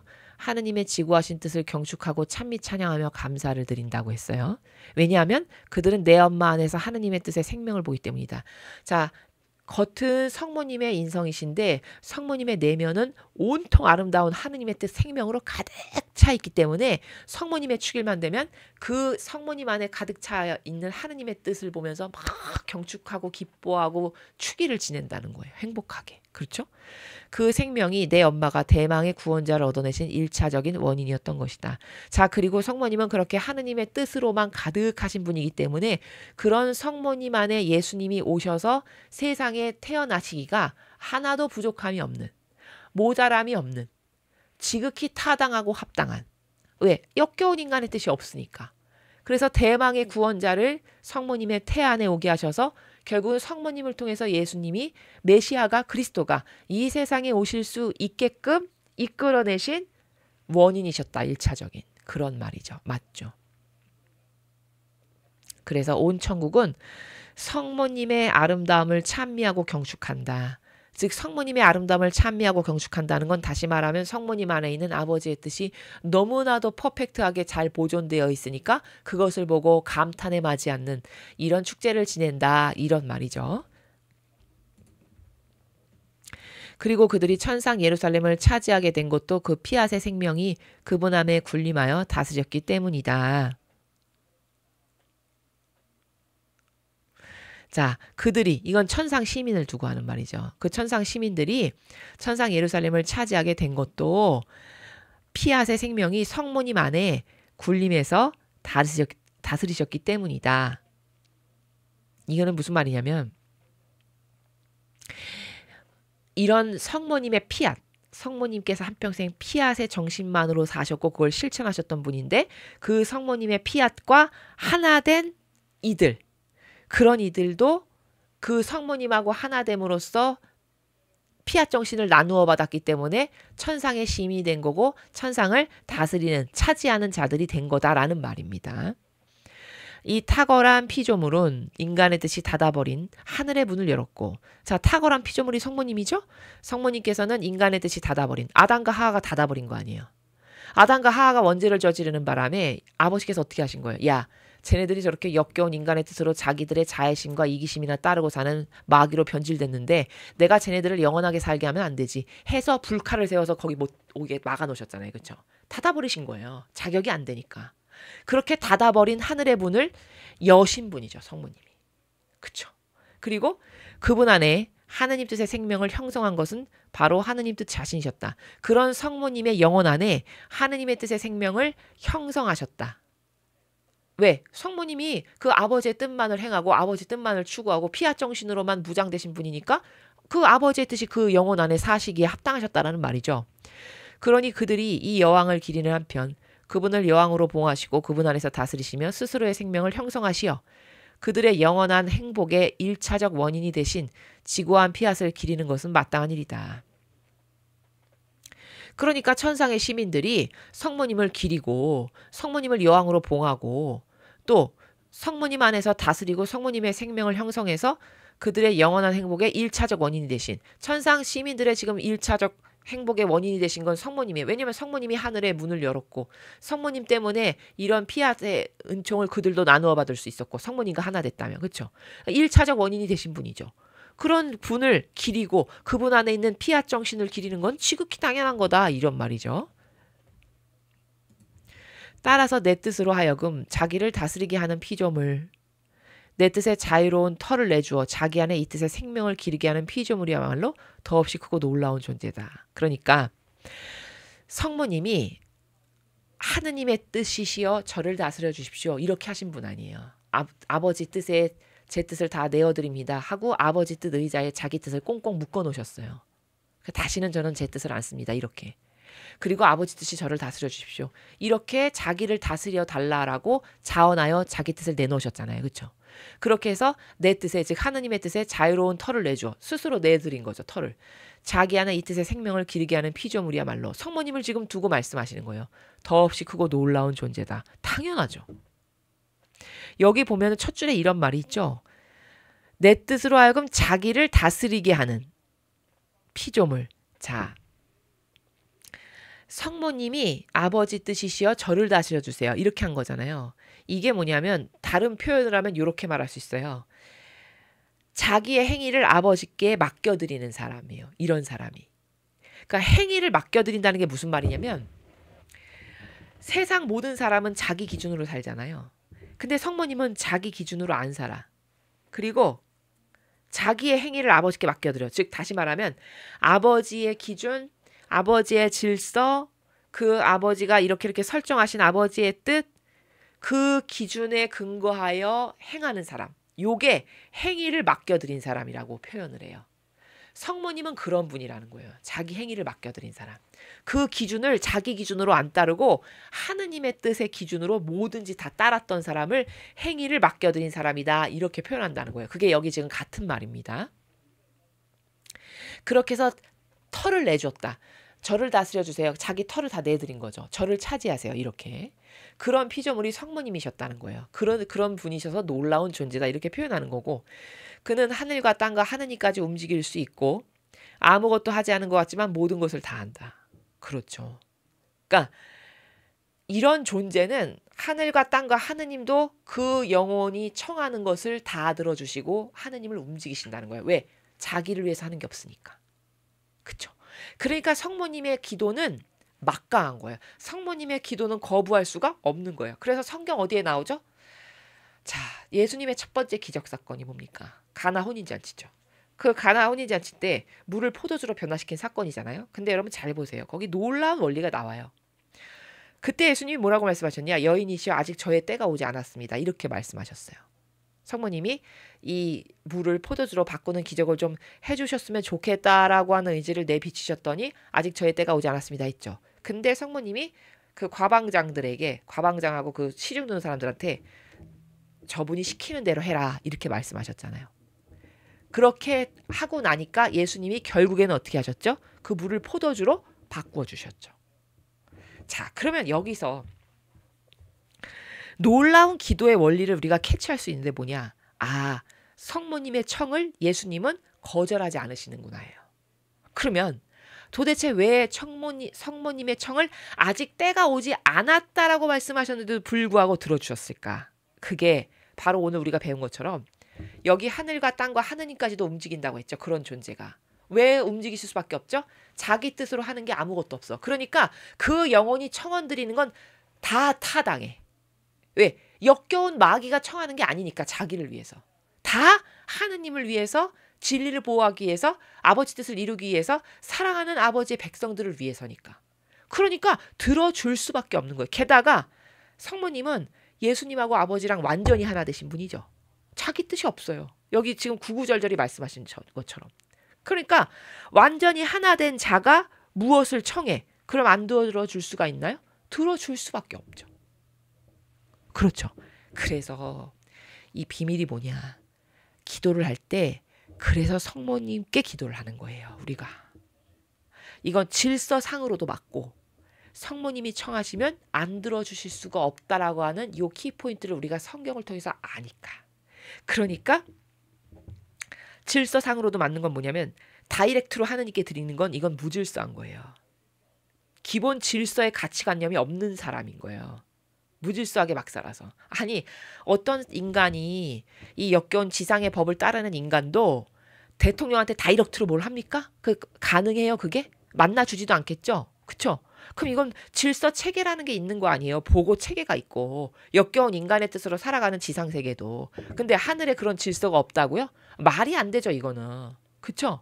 그러면 그 질서 체계 가운데 무슨 기도도 해야 되는 거고 청원도 해야 되는 게 맞는 거예요. 그래야 그게 들어주시기에 합당하고 타당한 기도가 된다고요. 그러면 그 질서 체계상 봤을 때 다이렉트로 하느님께 하지 말고 이렇게 어머니를 통해서 어머니 제가 이러이런 기도를 어머니께 드립니다. 어머니 제 기도는 부족하고 흠이 많지만 어머니는 완덕의 어머니시니까 제가 의지는 이러한데 제 의지하고 맞지 않는 잘못된 것들이 있다면 이렇게 깨끗하고 아름답게 해주셔서 아버지께 대신 간곡히 청해 주세요. 이렇게 하는 게 맞다라는 거죠. 그러면 질서도 거스르지 않죠. 게다가 성모님의 청원은 예수님도 거절하지 않으셨으니까 성모님이 청하시면 내가 청하는 것보다 더 잘 들어주실 수밖에 없는. 이게 메커니즘이라는 거예요. 성경에 등장하는. 아시겠습니까? 그러니까 기도를 이렇게 하는 거예요. 제가 그래서 맨날 기도할 때 예수님과 성모님 하나 되신 성심을 통해서 기도 드립니다. 이렇게 하죠. 그 질서 때문에 그렇게 하는 겁니다. 괜히 하는 게 아니에요. 아시겠죠? 자, 그래서 여기 하늘과 땅과 하느님도 움직이시는 분이 누구다? 성모님이시다. 그리고 성모님이 하시는 일이 아무것도 아닌 것 같지만 모든 것을 다 한다. 이게 무슨 말이냐? 자, 실제로 성모님의 생애를 보면은 그냥 보잘것없는 집안일만 일평생 하셨거든요. 그 사람 눈으로 봤을 때 진짜 보잘것없는 것들이죠. 작고 보잘것없고 했는지 티도 안 나는 그런 건데 그 성모님이 하신 것이 아무것도 안 한 것 같지만 모든 것을 다 했다는 거예요. 그럼 저 뉘앙스는 또 무슨 말일까? 오병이어를 말씀하시는 거예요. 이제 오병이어가 무슨 말인지 아시죠? 여러분 제가 설명했잖아요. 성모님이 하신 건 다 작은 오병이어의 행위들이었어요. 그 보잘것없는 집안일들이. 그러니까 무슨 말이냐? 아버지 뜻 안에서 인간의 역겨운 뜻이 하나도 없는 그런 작은 희생의 행위들이었단 말이에요. 일상생활에서 바쳐지는. 그런데 그 작은 희생의 행위들이 바쳐짐으로써 아버지는 그것을 가지고 큰 것을 늘리시는 건 아버지가 하실 일이에요. 그러나 지상에서 오병이어를 바치는 인간이 없어. 왜? 다 자기 뜻으로 하니까. 그쵸? 그러니까 써먹을 게 하나도 없는 거예요. 쉽게 말하면 이런 거예요. 과일이 많으면 뭐해? 다 썩었는데. 그쵸? 아니 과일이 사과가 100개가 있으면 뭐해? 다 썩어서 드릴 수가 없는데. 근데 어떤 영혼이 되게 작은 사과인데 티 하나 없이 흠 하나 없이 아주 그것을 정성스럽게 길러서 모든 희생을 거기다 다 투여해서 작은 사과 하나를 아버지께 드렸어. 그게 성모님의 행위예요. 그게 바로 오병이어라는 거예요. 그러면 아주 작은 어떤 희생의 행위로 인간 눈엔 보여지지만 거기에 희생이 들어갔고 고통이 들어갔고 정성과 사랑이 다 들어간 작은 사과죠. 그럼 그 사과를 억만 개로 늘리시는 건 아버지는 쉬운 일이라는 거예요. 그런데 그 썩지 않은 작은 사과 하나를 바치는 인간이 이 지상에 없다는 거죠. 성모님 말고. 이게 오병이의 원리예요. 아시겠죠? 예, 그래서 성모님이 하신 모든 행위가 위대하고 대단한 것이 된 거예요. 거기 역겨운 누룩이 없으니까. 그러니까 아무리 보잘것이 없어도 우리 인간도 오병이어는 할 수 있잖아요. 그렇죠. 우리는 그 오병이어를 함으로써 피앗을 완성하는 거지 내가 그렇게 크고 대단한 피앗을 내 힘으로 다 한다? 그것은 맞지가 않고 그 피앗을 완성하시는 분은 아버지시고 나는 그 피앗의 원재료가 되는 성모님 같이 일상생활에서 작은 희생들, 고통들, 갈망, 원의 이런 것을 봉헌 드리는 자다. 그 진정성과 그 순도를 보시고 아버지는 피앗을 완성시키신다. 이겁니다. 혼자서 가장 중요한 것들을 쟁취하고 모든 장애물을 파괴하며 무엇이든 용감하게 맞선다. 이런 영혼이 하는 행위가 다 이런 행위라는 거예요. 근데 여러분 생각해 보세요. 성모님이 일평생 집안일만 하셨는데 아유 무슨 저 여자가 한 게 무슨 모든 중요한 거 장애물을 파괴하고 뭘 용감하게 맞서 내가 보기엔 집안일하고 걸레나 빨고 맨날 청소나 한 게 다구만 이렇게 말할까요 안 할까요? 인간적인 사람은 얼마든지 그렇게 말하겠죠. 그냥 전혀 모르는 거예요. 영적인 나라가 뭔지. 전혀 개념이 없는 거죠. 그렇죠? 그런데 그분이 하신 모든 행위는 이렇게 장애물을 파괴하고 용감하게 맞서는 행위고 중요한 것을 다 쟁취하는 행위가 된다잖아요. 그러니까 이게 다 뭐냐? 오병이어를 이렇게 계속 아버지께 바쳐드리는 사람이라는 거죠. 아버지가 쓰실 수 있는 양질의 그 희생의 행위들을 끊임없이 바쳐드리는 사람이라는 거예요. 영혼이라는 거죠. 거룩하신 뜻이 그 안에서 다스리시기 때문이다. 자, 왜 이렇게 용감하게 맞서는 거고 쟁취하고 파괴하는 거냐면 성모님이 하시는 거는 작은 바느질인데 사실은 그 바느질을 육신인 성모님이 하시는 것처럼 겉으로는 보이지만 사실은 내면 안에 아버지의 뜻이 살아계시고 그 아버지가 하시는 거기 때문에 성모님이 하시는 모든 행위는 흠결 사항이 없는 거예요. 이해되십니까? 그래서 후미의 거룩하신 뜻이 그 안에서 다스리시니까 그 행위는 다 위대한 거, 거룩한 거, 완벽한 거, 퍼펙트한 거 이렇게 되는 거야 라고 말씀하시는 거죠. 그러니 하느님의 뜻 안에서 두 분을 모시고 뭐든지 하는 게 얼마나 중요합니까? 우리도. 그렇죠? 아무리 보잘것없는 행위도 이렇게 위대한 행위가 되는 거 아니겠어요? 그렇죠? 구원 사업의 시작을 간청하기 위해 피조물 안에 거처하는 피앗의 모든 능력이 필요했듯이 자 이렇게 구원 사업을 간청하기 위해서 피조물 안에 거처하는 피앗의 모든 능력이 필요했듯이 구원 사업의 성취를 위해 그 모든 능력을 가진 내 인성이 필요하였다.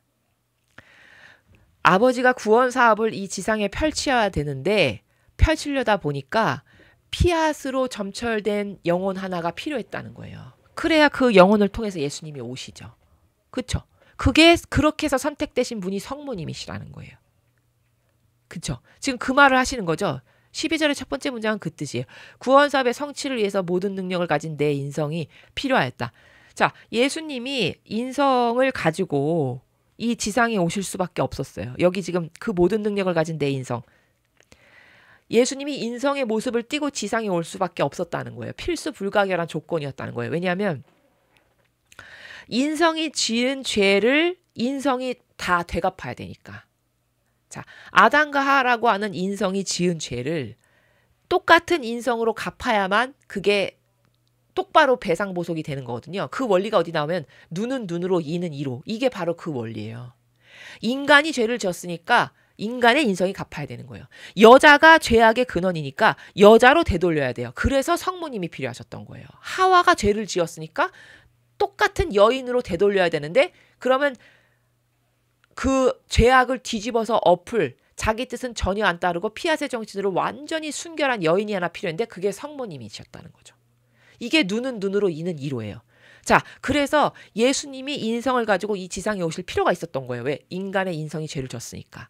그런데 그 예수님의 인성이 이 세상에 오시려면 아무에게서나 태어나실 수가 없잖아요. 흠결이 없고 거룩하신 분인데 역겨운 인간의 태에서 태어나실 수가 없는 거 아니에요. 거룩하신 분이 빛이 어떻게 어둠에서 태어나요? 말이 안 되죠. 그렇죠? 그러니까 그 빛이 태어나기에 합당한 영혼이 하나가 필요했는데 그 영혼이 성모님이셨다는 거예요. 그래서 여기 서두에 구원 사업의 시작을 간청하기에 피조물 안에 거처하는 피앗의 모든 능력이 필요했듯이 그렇게 피조물 안에 피앗으로 점철되고 피앗의 모든 능력으로 은총으로 가득한 영혼이 하나 필요한데 그게 성모님이셨다 이 말이죠. 그래서 그 성모님의 인성을 통해서 내 인성이 이 지구상에 온 거다 이 말이죠. 이와 같이 내 피앗의 나라의 도래를 간청하기 위해서도 또 다른 피조물이 필요하다. 자, 이건 구원 사업을 위해서 이렇게 필요했던 거고 이제는 지금 시대는 새로운 시대야. 피앗의 나라를 건설하는 시대잖니. 그쵸? 성화의 시대잖아 지금은. 그렇게 피앗의 나라를 건설하기 위해서 이제 또 다른 하나의 인성이 필요하다라는 거죠. 예수님의 말씀이. 이는 피앗을 자기 안에 거처하게 하며 자기 안에 그 생명을 형성하도록 이 피앗의 자유로운 털을 내줄 피조물이다.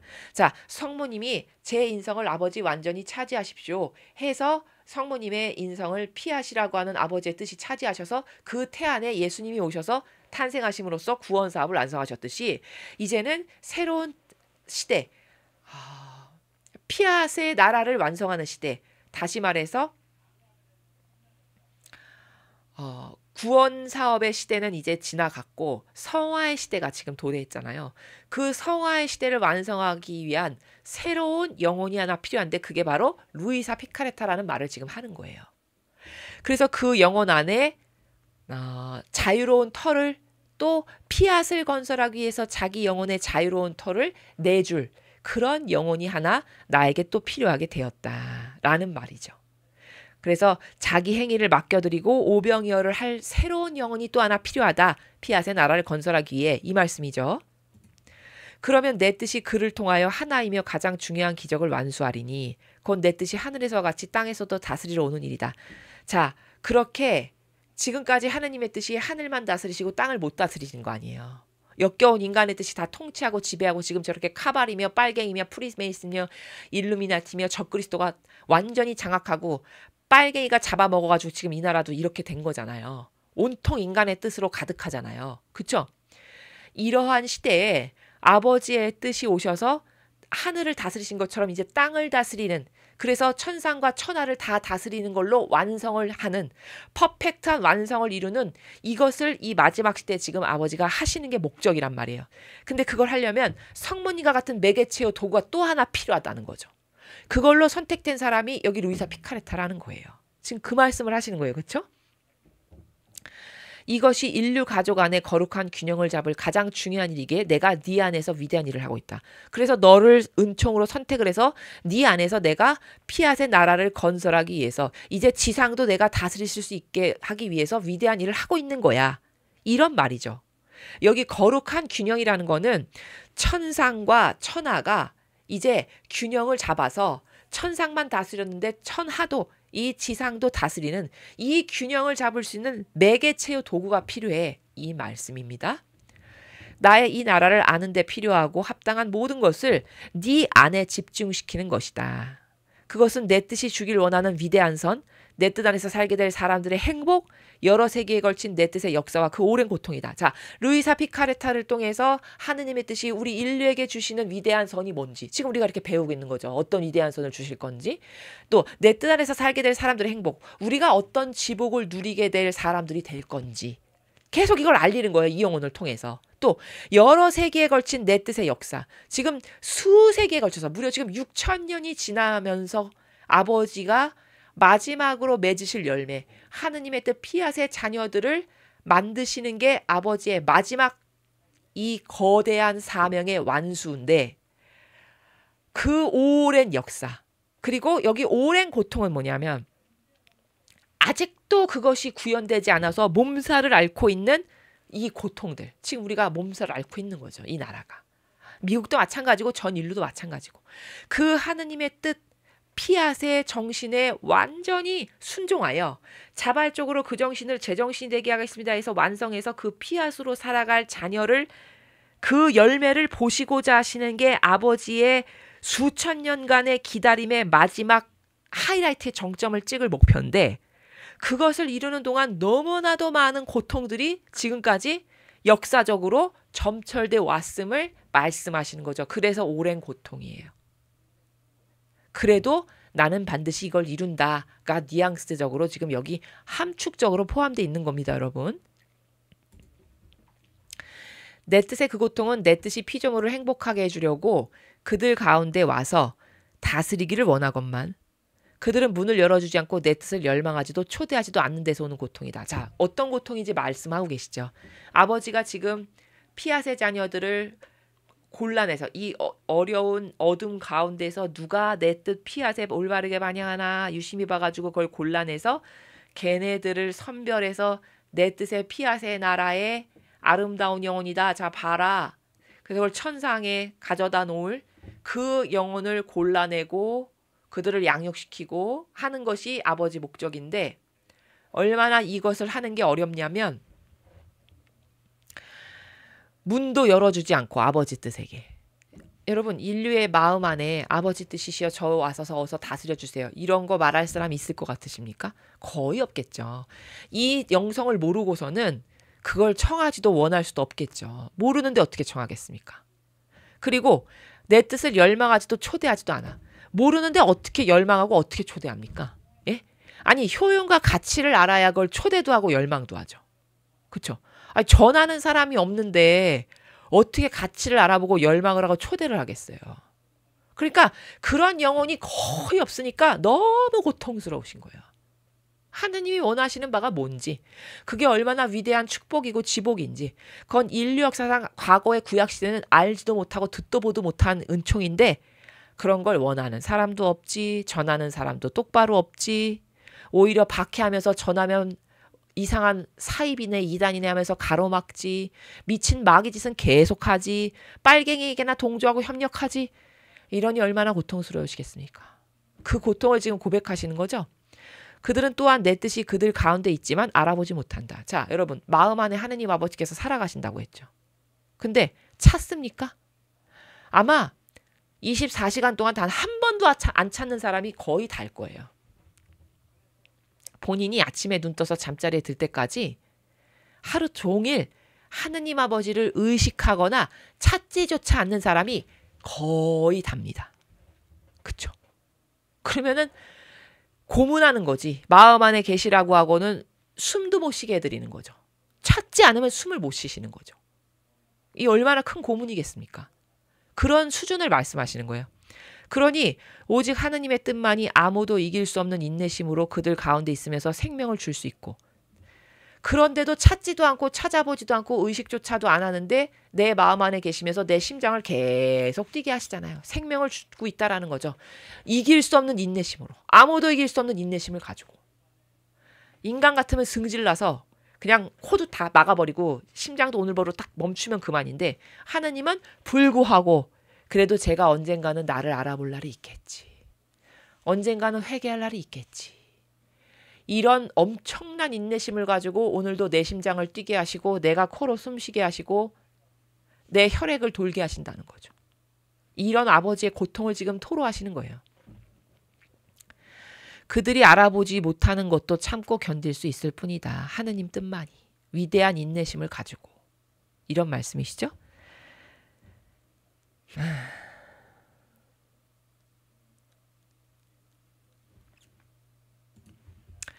내 뜻은 위대하고 끝없이 무한하며 내 뜻이 다스리는 곳에서는 이 뜻이 지닌 위대성과 거룩함과 권능에 어울리는 하길 원한다. 자, 아버지 뜻은 위대하고 끝없이 무한하며. 자, 이제 위대하고 왜 무한한지 아시겠죠? 태양이 인류에게 하는 일, 생명을 매일 주는 일, 우리의 심장박동, 내 혈액순환, 내가 코로 숨쉬는 거 끝없이 무한하죠. 멈추지 않으시죠. 그 얼마나 역겨운 반향을 하는 인간인데 얼마나 위대하십니까? 그걸 계속 하신다는 게, 그렇죠? 그게 아버지 뜻이시라는 거예요. 또 내 뜻이 다스리는 곳에선 이 뜻이 지닌 위대성과 거룩함과 권능에 어울리는 일을 하길 원한다. 성모님같이 반향하는 영혼이 한 명만 있으면 그 영혼 안에서 뭐든지 다 하시겠죠. 그 영혼이 행하는 피앗 정신으로 오늘도 무엇이건 다 아버지의 뜻에 부합하게끔 하려고 심혈을 기울여서 사랑과 정성과 희생을 담아서 작은 행위까지도 그렇게 아버지의 뜻을 살피시면서 그렇게 했다면 그 영혼 안에서 아버지는 무수히 많은 일을 하시겠죠. 근데 그런 영혼이 없다는 거예요. 그렇죠? 그런즉 따라 주의를 기울여라. 자, 이렇게 내 뜻에 올바르게 깨닫거나 반영하는 영혼이 없으니 너라도 주의를 기울여서 너 할 바를 열심히 해라. 이 말이에요. 이는 그저 그런 무엇도 아니고 하나의 성덕을 기르는 일도 아니고 경탄에 맞이할 내 거룩한 뜻의 나라를 세우는 일에 대한 것이니 말이다. 자, 네가 하는 일은 그저 그렇고 그런, 그냥 인간이 봤을 때 별것 아닌 그런 게 절대 아니고, 하나의 성덕을 기르는 일도 아니고, 그저 인간이 봤을 때 어떤 위대한 성덕, 뭐 과거의 성인들이 했다라고 하는 위대한 성덕, 그런 그냥 단순한 몇 가지의 성덕, 그런 것도 아니야. 얘야. 그런 거 단순히 기르는 거. 경탄에 맞이 않을 내 거룩한 뜻의 나라를 세우는 거야. 피앗의 나라. 거기에 살 자녀들을 뽑는 거야. 이거 위대한 일이거든. 엄청난 일이거든. 내가 지금 7,000년기를 두고 기다리면서 갈망에 맞지 않았던 일이거든. 이렇게 위대한 일이니까 너는 네가 하는 일에 주의를 기울여서 열심히 하거라. 이런 당부를 하시는. 그쵸? 그런 말씀이십니다. 그러니까 15절은 피앗이 있는 그 피앗 정신을 소중히 여기고 그 정신 안에서 살아가는 영혼 안에서만 내가 내 뜻의 나라를 세우는 것이 가능하니 지금 아직 그런 것을 알지도 못하고 원하지도 않으니 너라도 주의를 기울여서 이 일에 매진해라. 이 말씀이죠. 그렇죠? 여기까지가 오늘 우리가 배운 35장의 내용입니다.